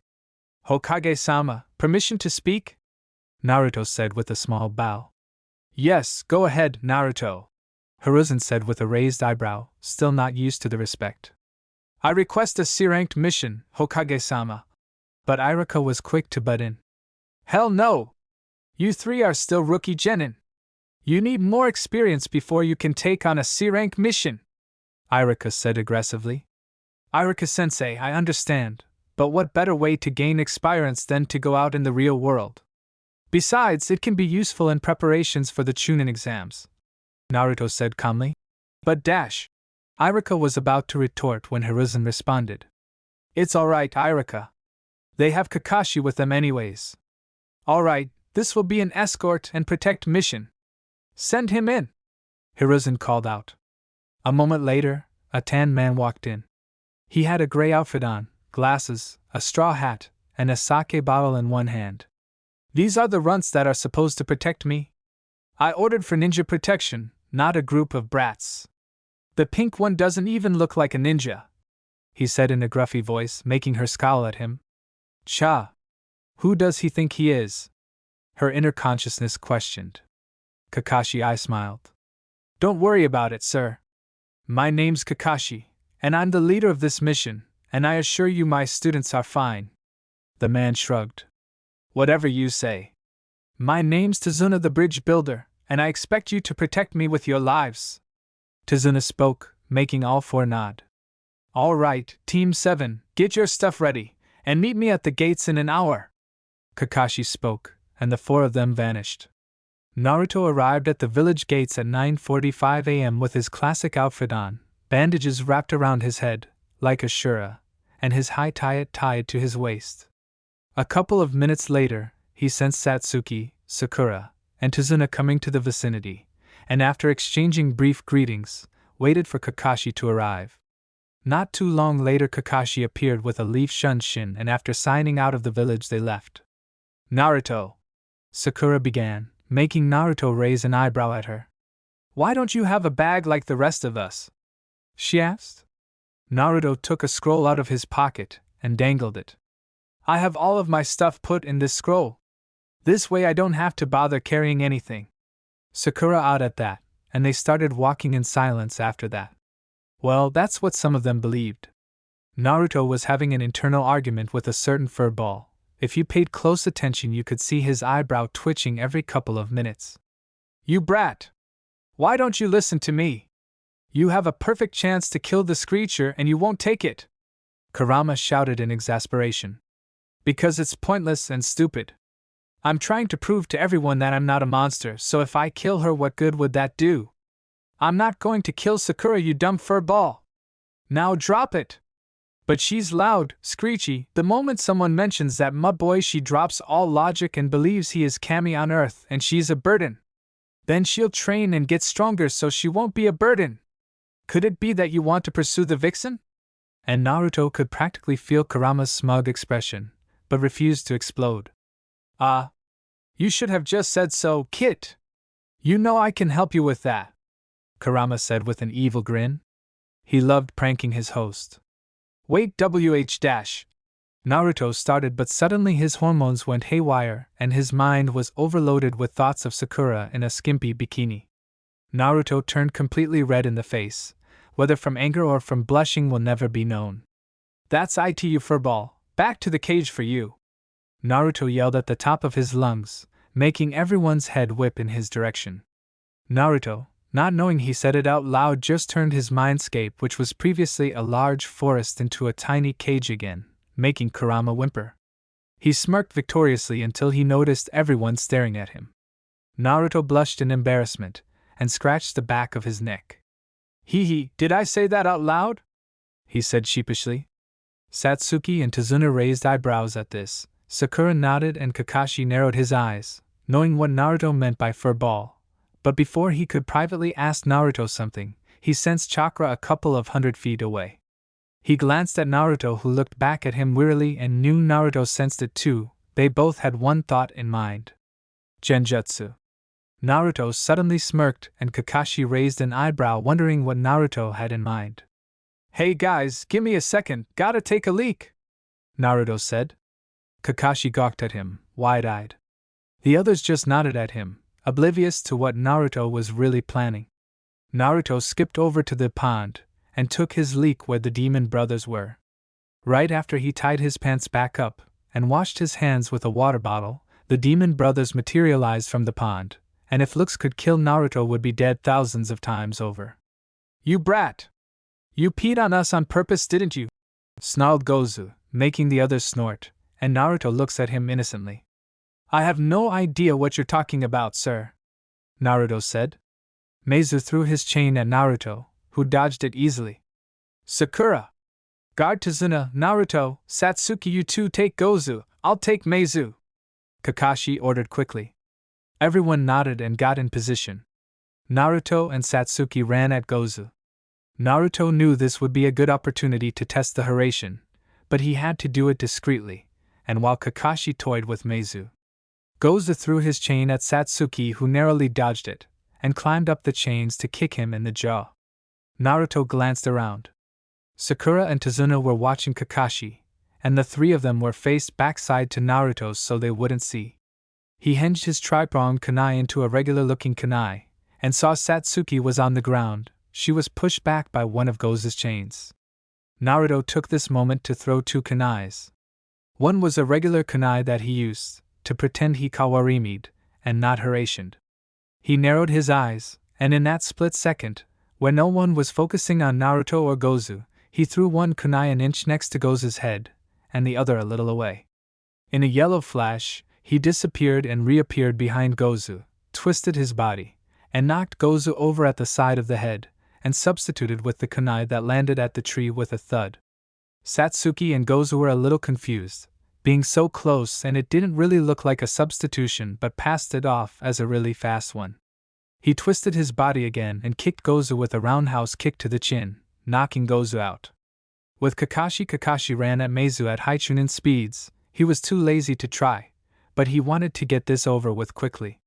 As funny as Naruto's little stunt was, he wanted to use that moment to determine whether they were going after Kakashi or Tazuna. Now he'd have to interrogate these two the hard way. He was toying with Meizu, dodging his chains narrowly. He looked at Naruto for a second, since he didn't really need to pay attention to this B-rank missing nin. He saw Naruto glanced around and raised an eyebrow, wondering why. He wanted to investigate a little further but had to dodge another one of those pesky chains. Right before he knocked Meizu out, he could have sworn he saw a tiny yellow flash out of the corner of his eye, and snapped his head in that direction so fast, while knocking Meizu out cold at the same time. He saw Naruto give Gozu a roundhouse kick and cursed. He would pry Naruto until he told him what it was. Kakashi could have sworn he saw the yellow flash return, but he wouldn't question it now. A couple of minutes later, Gozu's eyes fluttered open, and he immediately notices he can't move his body. He sees that his body and Meizu's are tied to a tree, with chakra binding rope, and cursed inwardly. "Ah, finally awake are we?" He hears a voice and looks at where it came from. He spots a man with a green flak jacket, a mask covering his face, silver hair, and a Konoha Hittite covering his left eye. He also sees a blonde-haired boy, a raven and pink-haired girl standing next to his target, a 45-year-old drunkard. "Well, we can do this the easy way, or the hard way. Why did me and my students?" Kakashi asked, leaking a little killing intent. Gozu started sweating but glared at Kakashi anyways. "Fuck off! I'm not telling you shit!" Gozu swore. Kakashi sighed. Why is this mission so troublesome? He thought, making 2 lazy Nara sneeze. Demonic illusion, hell viewing technique, Kakashi thought, making a view hand signs. Immediately, he starts screaming, and after a couple of awkward and uncomfortable seconds, the man spoke. "Okay. I'll talk. Make it stop. Please!" Gozu screamed. Kakashi I smiled. He dispelled the genjutsu and clasped his hands. "Excellent! How about you start now?" Kakashi cheerily spoke. Gozu glared daggers at him but spoke nonetheless. "A man named Gato of Gato's Magnate Company hired us. He wants the bridge builder dead so Gato's monopoly isn't ruined. We were supposed to rendezvous with Zabuza Momochi and report back to Gato." Kakashi I smiled. "Thanks for the information. It'll be useful. Now the ANBU should arrive an hour or 2. Have fun." "Wait," Gozu said, making them stop. "You, Blondie. How do you know that there was a genjutsu under the pond?" Naruto rolled his eyes. "A random pond on the ground, during a sunny day, where it hasn't rained in weeks." "Very astute." Naruto snarked at Gozu, making Satsuki giggle slightly. She decided Naruto could be rather funny, as long as his sarcasm wasn't directed at you. Naruto was drawn to Satsuki's melodious giggle for a second, before shaking his head, wondering where that came from. They left afterwards, paying zero attention to Gozu's swearing and Meizu's slowly waking up. Time skip a couple hours. Tazuna explained his situation to Team 7. Right before Team 7 versus Zabuza Momochi, Naruto heard some rustling from the bushes, and threw a kunai at where he heard, alerting everyone else, and he saw a rabbit stumble. "Naruto! How could you? It's just a poor bunny!" Sakura screeched. "Sakura, shut up. We're ninja. If you can't kill a bunny, how do you expect to kill real people in the future?" he asked her, making Sakura pale, but Kakashi was focusing on something else. The rabbit's fur is brown. The only time that happens is wintertime, meaning the rabbit is domesticated. That means its purpose is substitution. And as if on cue, he heard whirling. Everyone duck. Kakashi screamed. He ducked, pulling Tazuna down with him. Sakura ducked instantly, and Naruto pulled Satsuki down, making her blush slightly. Why is the dobe so warm? Wait, why am I even thinking of that? She thought, unknowingly turning even redder. Thud! A large cleaver, known as the Kubikuribocho, landed, cleaved to one of the trees, and Zabuza walked to the tree and plucked his blade out. The man stood over the area with his sword in hand, over his shoulder, in all his glory. Well, well, well. Kakashi of the Sharingan. No wonder the demon brothers lost so easily. Zabuza spoke in a gruff voice. All three genin had various reactions to that. Sharingan? What's that? Sakura wondered. Sharingan? But how? I'm the last Uchiha alive. Other than him, Satsuki wondered, her thoughts turning dark at the end. As for Naruto, his eyebrow just twitched in irritation, knowing that Kakashi was taking all of the credit, even though he took Gozu down with the Hiraishin. Zabuza Momochi, demon of the hidden mist, A-rank Nukenin, wanted for attempting to murder the Yondaime Mizukage. Kakashi said with narrowed eyes. Looks like my reputation precedes me. Zabuza said in a mock surprised tone. Listen, I'm really not in the mood for this, so how about you just hand over the old man and I'll let you and your brats live? Zabuza offered. Sorry, but we won't be abandoning our first real mission. Satsuki replied with a smirk. Ha! They're a bunch of rookies too. How pathetic. Zabuza taunted, making her seethe. Naruto, Satsuki, Sakura. You three guard Tazuna. Zabuza is above your skill level. Naruto knew there was no use complaining, so he, Satsuki, and Sakura did a manji formation around Tazuna, albeit reluctantly. Kakashi lifted his headband, revealing a three-tomo Sharingan, making Satsuki widen her eyes. Naruto cursed. He knew now there was no way he could risk using the Hiraishin with Kakashi's Sharingan now active. Suddenly, a large mist covered the entire area, killing intent plastered all over the place. Tazuna, Sakura, and Satsuki were shaking hard. Kakashi and Naruto were fine. Naruto was used to killing intent from Kurama's indimitation lessons, and Kakashi since, well, he's spent over 10 years in ANBU. This level of killing intent does nothing to someone of his caliber. A ghost-chilling voice shook them to the core, however. 8 vital points: liver, lungs, spine, clavicle, jugular vein, brain, kidneys, and the heart. Any of these areas struck too deeply makes a one-hit kill. Which one shall I aim for? Satsuki started shaking hard. I can't do this anymore, Satsuki thought, slowly bringing a kunai to her throat. Naruto put his hand on top of hers. She snapped her neck to him and widened her eyes when she saw him flash her a smile. I won't let any of my teammates get hurt, Naruto said softly, making Satsuki blush. Naruto didn't notice her blush, but Kakashi did, and he smiled. Naruto knew they were in a tight spot, whilst Zabuza taunted them some more and came up with a quick plan.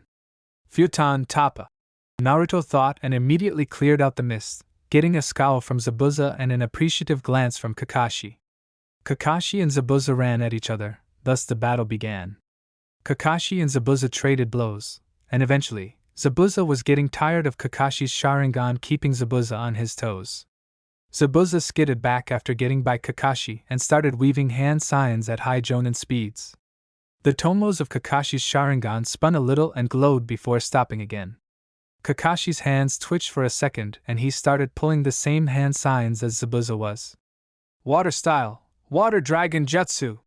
The two of them yelled at the same time, and out of the river, 2 large water dragons sprouted, glowing yellow eyes glaring at each other, and collided in a substantial explosion of water. Using this as a distraction, Kakashi ran at Zabuza at his top speed and slashed at Zabuza, before Zabuza turned into a pool of water. TSK, Mizu Bunshin, Kakashi thought out loud. The real Zabuza smirked and shunshin behind Kakashi, before slicing at Kakashi's head, making his smirk widen for a second, before turning into a snarl when he noticed Kakashi collapse into water. "Your pesky eye copied my jutsu, didn't it?" Zabuza asked angrily, while Kakashi replied with an eye smile. Kakashi threw a kick at Zabuza, who had no problem dodging it by ducking, hitting Kakashi with the blunt side of his blade at the same time making Kakashi rocket back. "Too slow," Zabuza mocked. "Water style, water prison jutsu!" Zabuza shouted and had Kakashi trapped in a bubble of water. "Pfft," Zabuza scoffed. "You three are pathetic. By the time I was your age, I already had tons of blood on my hands. Until your faces are in my bingo book, you aren't real shinobi." What do you mean?" Sakura stuttered out. "He's talking about how he became a shinobi. 15 years ago, a child who wasn't even in the academy yet killed an entire graduating class single-handedly." Kakashi continued, horrifying Sakura and Satsuki. "It sure was a fun day," Zabuza said in a mock-cheer tone. Naruto used this moment to rush Zabuza at Chunin speeds. He punched Zabuza in the stomach, but it didn't do much. Zabuza turned around fast and attempted to cleave Naruto's head, but Naruto jumped on top of Zabuza's blade and kicked him in the chin, making him stumble back. "Don't attack Zabuza, Naruto! Take the client and run!" Kakashi yelled frantically. "No way! Wasn't it you who told us those who abandon their comrades are worse than trash?" Naruto retorted. Kakashi had a flicker of pride in his eyes for a second, before sighing and relented. Naruto did a half-ram seal and said, "Kage Bunshin no Jutsu," out loud. 3 shadow clones flickered into reality and ran at Zabuza. "Suetun Mizurappa," Zabuza said, and a large gust of water flew out of Zabuza's mouth to rush the blonde genin. Naruto substituted with a nearby rock and moved out of the way. He created 30 shadow clones to rush Zabuza, and he shunshined back to Satsuki to tell her his plan. With Naruto. "Satsuki, I used those clones as a distraction, but I think I have a real plan to trick Zabuza," Naruto said. Satsuki snapped out of her stupor, and for once acknowledging Naruto as the leader, she asked him what his plan was. He unsealed a folded Fuma shuriken from a scroll and handed it to her. She glared at him, and he just looked at her firmly. She reluctantly took the Fuma shuriken, but the second she felt it in her hands, she widened her eyes and smirked. Naruto smirked back at her before shunshining away. With Zabuza had just finished the last handful of clones when he noticed the black-haired brat running straight at him with a Fuma shuriken in hand. Zabuza's danger senses screamed at him, and he dodged a barrage of kunai at the last second, making him drop his hold on the water prison, freeing Kakashi. He saw Satsuki do a chakra-enhanced jump and throw her Fuma shuriken at him. He scoffed at her and grabbed the Fuma shuriken with his hand, as if it was a boomerang. Naruto smirked and threw a shuriken at Zabuza, who rolled his eyes. "Still not good enough to hurt me, brats." Suddenly, Zabuza heard a poof behind him and widened his eyes. He whipped back and saw Naruto grinning at him. Naruto threw a barrage of shuriken at Zabuza, who narrowly dodged them, but a couple hit him anyways. Kakashi shunshined in front of him and Satsuki.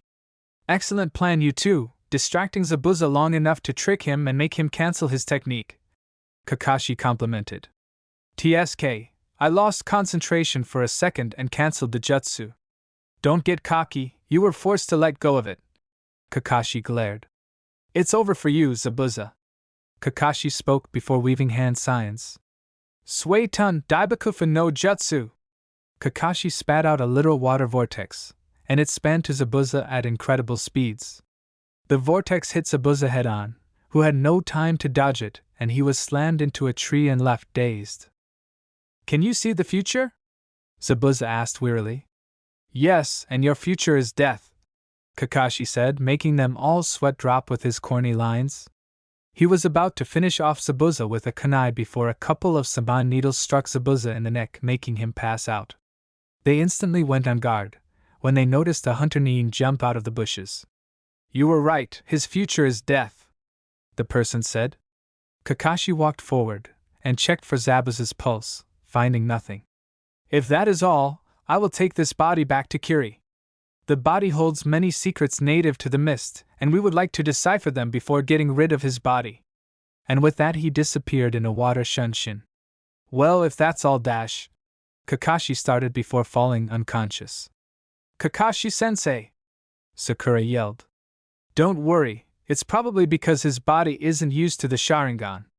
You can ask him about it later, Naruto said, when he noticed Satsuki narrow her eyes at the mention of Kakashi's Sharingan, and she nodded. Tazuna, how far is your house from here? Naruto questioned, while making 3 shadow clones to carry Kakashi. Not too far, it's about 15 minutes. Tazuna replied, alcohol long forgotten. Alright, you take the lead, we'll trail you, Naruto replied. Tazuna nodded, and they walked to Tazuna's house. Time skip. 30 minutes later, Kakashi's squad was sitting in Tazuna's house, after they introduced themselves to Tsunami, Tazuna's daughter. Kakashi was resting in a room. Sakura was watching over Kakashi. Satsuki was looking out the window. Tazuna was sitting in a corner drinking, and Naruto, despite Tsunami's protests, was helping her with dinner. I'm home! A yell was heard, making everyone's head snap in the voice's direction. A boy walked in through the door, making everyone look at him. The boy had spiky black hair. He was wearing a white bucket hat with blue stripes and green overalls over a white short-sleeved hoodie. The boy looked like he was glaring at everything, but his eyes brightened when he saw his grandfather. Gigi! The boy exclaimed and hugged his grandfather. Hello, Inari!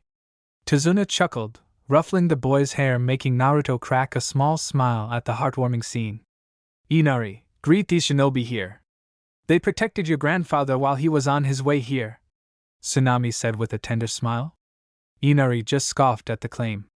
It doesn't matter, Gigi, they're going to die anyways, he continued, making Tsunami and Tazuna frown.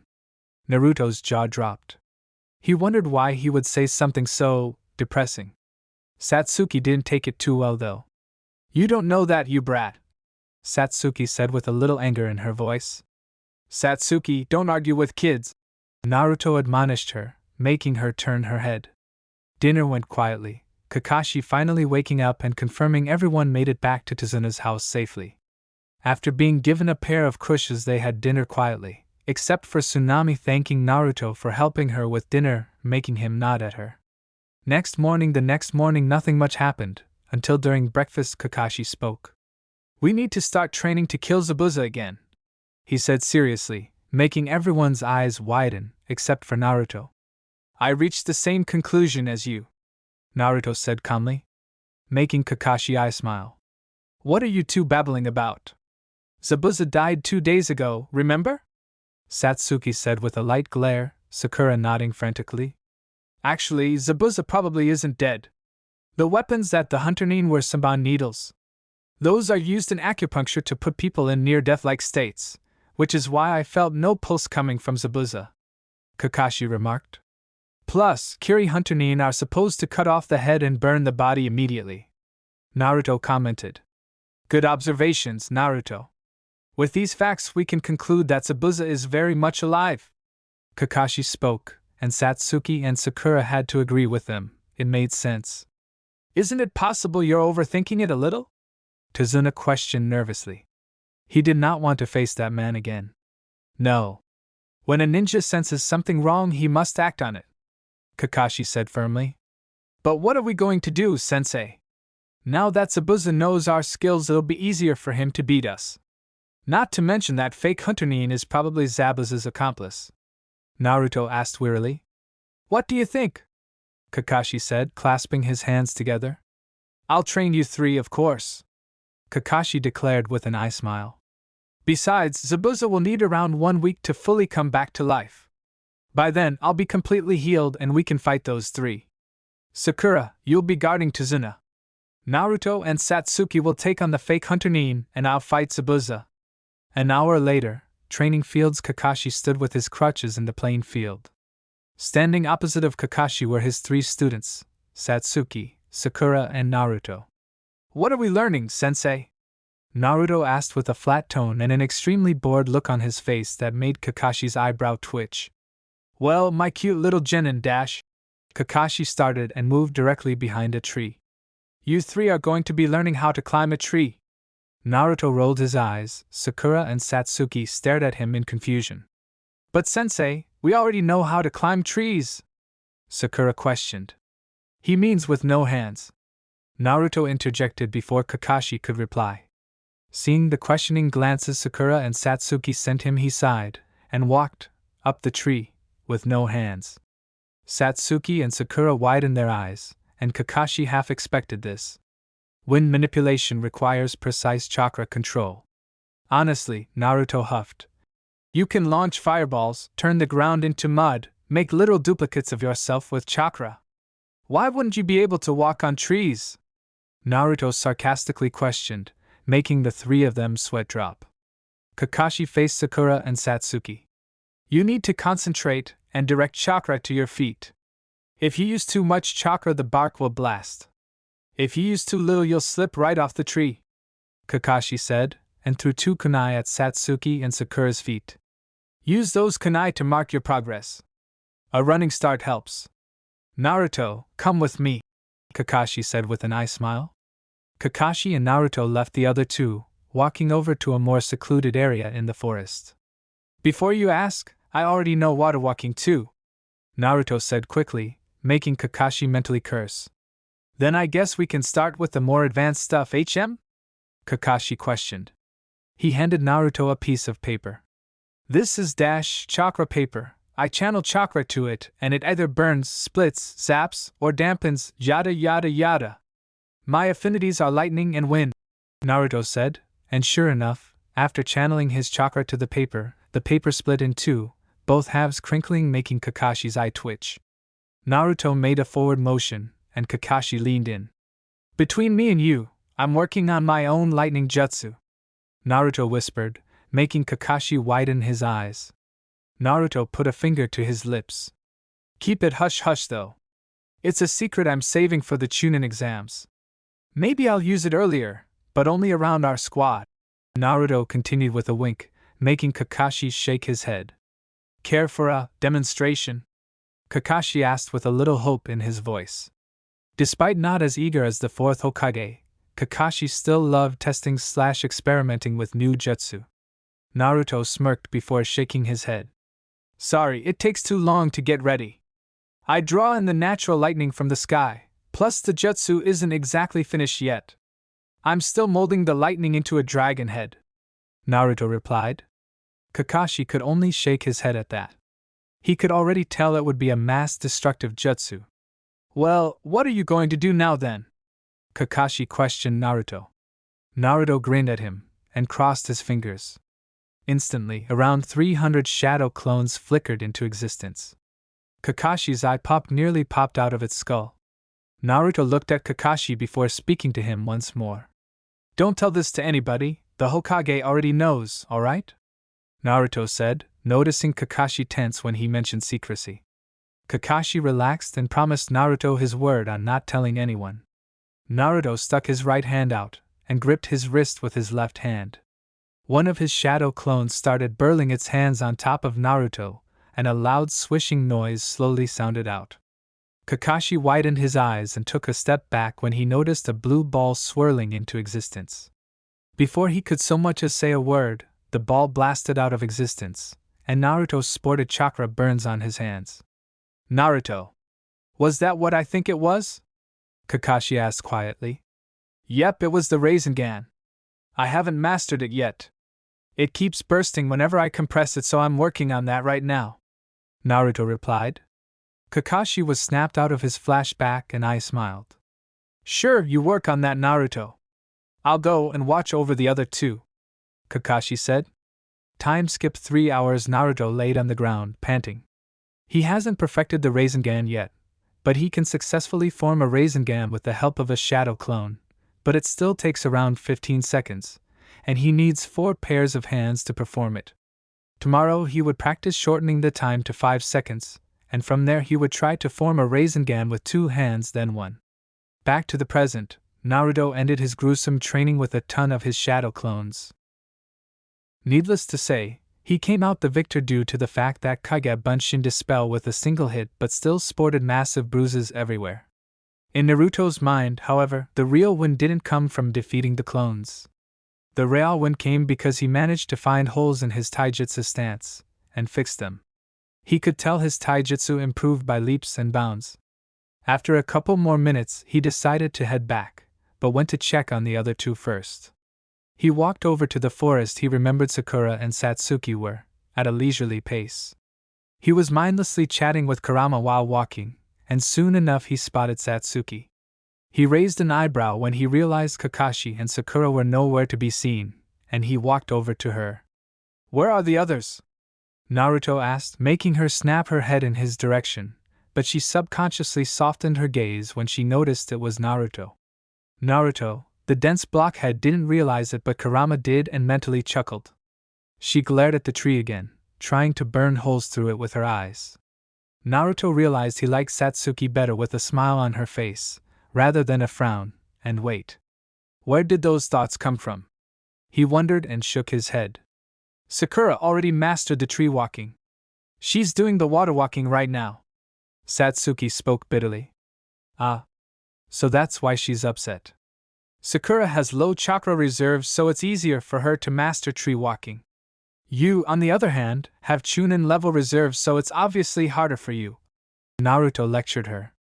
Satsuki couldn't help but smile at him softly. He always finds a way to make her happy, no matter what. Satsuki just shrugged and went back to her tree walking. She kept skiing and huffing whenever she fell, and eventually Naruto gave her advice. Don't get angry. Naruto started, making Satsuki raise an eyebrow. Take deep breaths while attempting the exercise. Chakra is a mix of one's physical and spiritual energy, so by keeping your heart rate steady and emotions under control, it'll keep your chakra flow steady as well, and the tree walking will be easier. Naruto spoke softly. Satsuki decided to take his word for it, and after a couple deep breaths, she ran up the tree again, and this time she managed to get to the top and blinked at how easy it was. Come on, we should go back now. It's getting late and the others might be worried about us, he told her with a small smile. She smiled back at him, and the two of them walked back together. Time skipped 3 days later. 2 days before the battle at the bridge, Kakashi's squad and Tezuna's family were eating dinner at Tezuna's house. To say it was eventful would be to say the least. Well, the bridge is almost complete. But I have a question. Not that I'm not glad, but why would you stick around even after I lied about the mission? Tezuna questioned. Kakashi crossed his arms and replied. Not doing the right thing when you know it's right is something a coward would do. A friend of mine once told me, those who break the rules are scum, but those who abandon others for the sake of a mission are worse than scum. Besides, Satsuki started with a smirk. Now we can brag to the other genins that we went on an A-ranked mission, she commented, making Tezuna bark out a laugh. Dinner went on with mindless chatter. Everything was going fine, except for Inari, whose eyes were shadowed by his hair. He looked at Naruto, and saw he made another joke, making the others laugh again. He couldn't stand it. Naruto looked like he had no worries at all, completely carefree. He had flashbacks of his father Kaiza playing with him, saving him, protecting him, and then Kaiza being publicly executed, which snapped him. Slam! Everything whipped their heads in Inari's direction. He slammed his fist on the dinner table and was currently glaring at Naruto. Naruto, noticing this, raised an eyebrow. You alright, Inari? He asked him. Why do you try so hard? You can't defeat Gato. The weak will always lose to the strong. You're right. Naruto started. The weak will lose to the strong. That's why Gato and his men will lose. Shut up. I'm sick of you acting so carefree all the time. You're always fooling around all the time. You don't know a thing about suffering, or how hard life can be. By the end of his rant, his eyes were watering. Kakashi flinched. Saying Naruto didn't much about suffering was the understatement of the century. His medical records were proof of that. Naruto widened his eyes and immediately shut them. Before anyone could say another word, the temperature in the room went down, making it chilly. When Naruto snapped his eyes open, they were red with slits, scaring everyone and putting Kakashi on guard. Look at you, bitching about your life. Naruto whispered, yet everyone heard him perfectly. Tsunami and Tezuna were shocked that someone so kind-hearted held so much fury. Telling me I don't know how hard my life can be. Naruto started. At this point, Inari turned pale with fear. Naruto stood up abruptly, and Sakura, despite being scared shitless, tried to stop him. Naruto, that's uncalled dash. And immediately shut up when Naruto directed his gaze and wrath at her. Shut up, Harino. He repeated, making her nearly start shaking with fear. You sit here at your house, with a grandfather who's trying his best to bring hope back to your country and a mom that cooks for you, and cares about you. I didn't even know who my parents were until I turned 6. Were you kicked out of the orphanage the moment you learned how to stand on your 2 feet? Were you beaten and hated because people thought you were a demon in human skin? Were you attacked nearly every day? There are people younger than you, who have it much worse than you. Everhav. His voice taking a demonic edge at the end, and he had a dark contentment in seeing everyone pale at him raising his voice, even Kakashi. Even though his tone was aggressive, his actions were anything but. He gently pushed his chair back, and walked out the door. He stopped but didn't turn around. I'm working some of my anger off. Don't follow me, Naruto said in a blank tone. Kakashi-sensei, Sakura said after a moment. Naruto was making that up, right? None of that really happened, did it? You're right, Sakura, none of that happened, Kakashi said with an ice smile, making everyone release a breath they didn't know they were holding. That was the sugar-coated version, he replied, keeping his eyes smile, making the others widen their eyes in horror. With Naruto was seeing red. He couldn't believe the nerve of that kid, telling him he had no idea about suffering. Naruto created 400 shadow clones. Mass Battle Royale, anything is allowed, keep the jutsus below B rank though, Naruto said. The clones all gulped. Not even Naruto himself wanted to face his own wrath. He ran at the clones with the intent to cause mass havoc. He drove through the clones like butter. Most of them stood no chance against Naruto, but a lot of them got lucky hits on him, like scratches on his cheek with kunai, or punches to the chest, but he never stopped running at them. He launched a massive fireball into the sky, and the clones backed off before firing water bullets and lightning pillars at him. The real Naruto drove through him a little, and there were currently 250 left. The clones all started attacking Naruto with the intent to kill. Naruto attacked the clones before flaring his chakra, pushing the clones back. The sky turned gray and clouds covered the sky. Naruto went through a couple hand signs: tiger, rat, horse, monkey, dog, dragon, ram. He lifted his left hand and suddenly it was coated in lightning.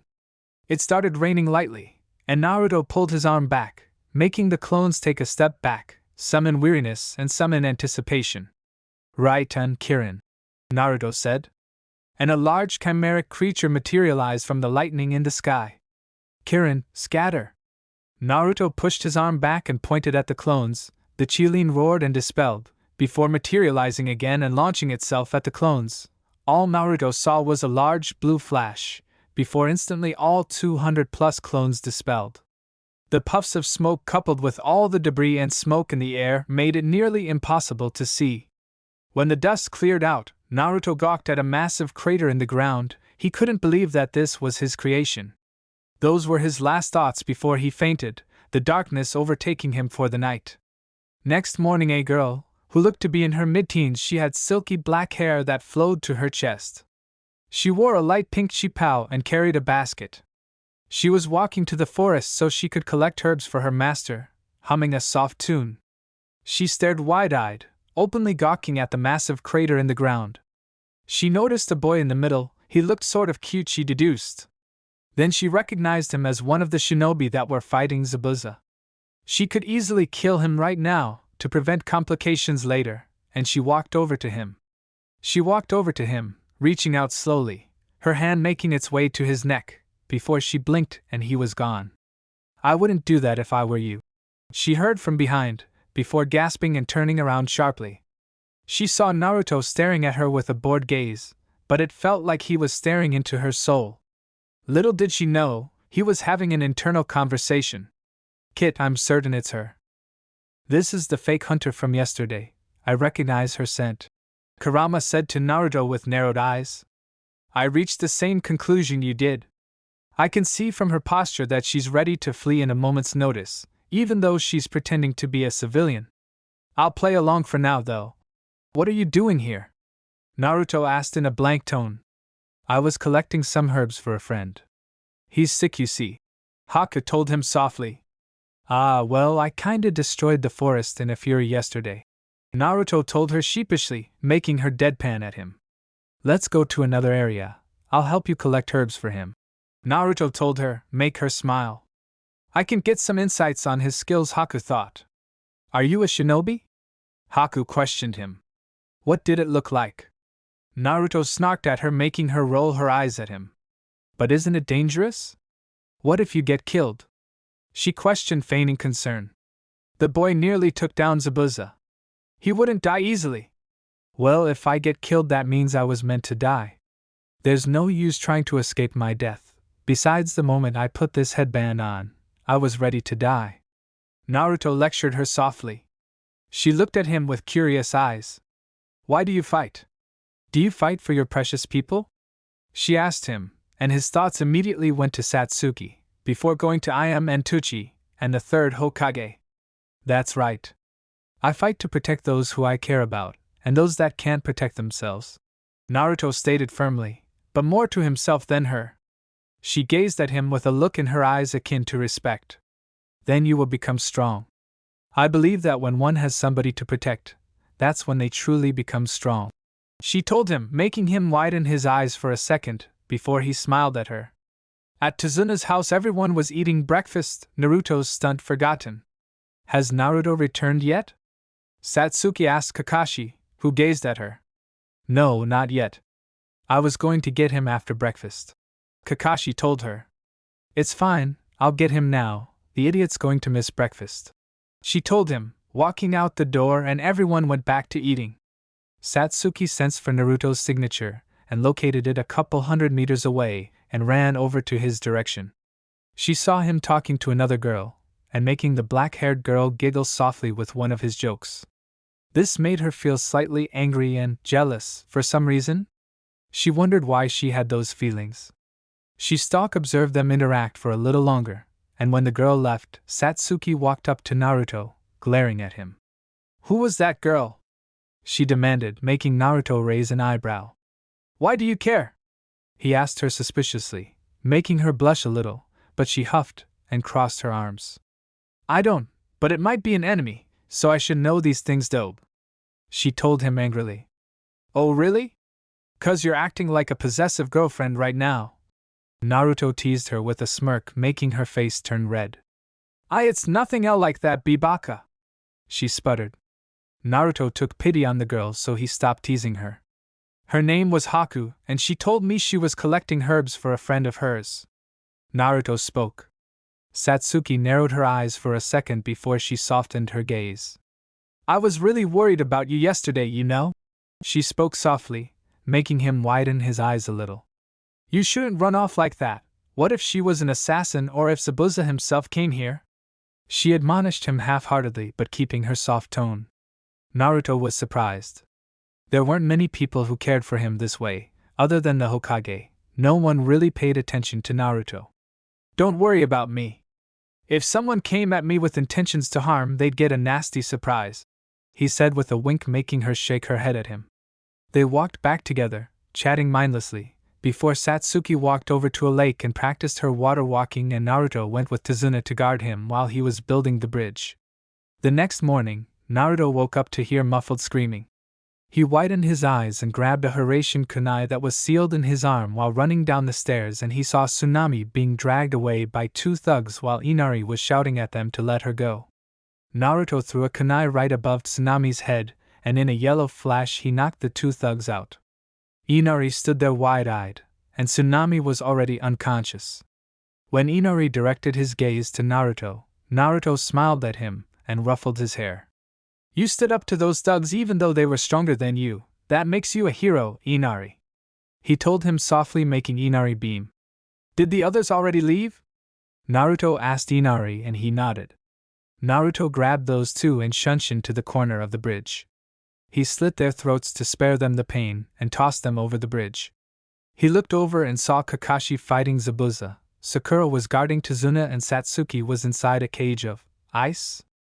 Ice release, Naruto thought.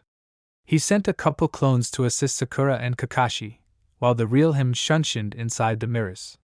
He appeared in the nick of time too, to save Satsuki from being turned into a human pincushion.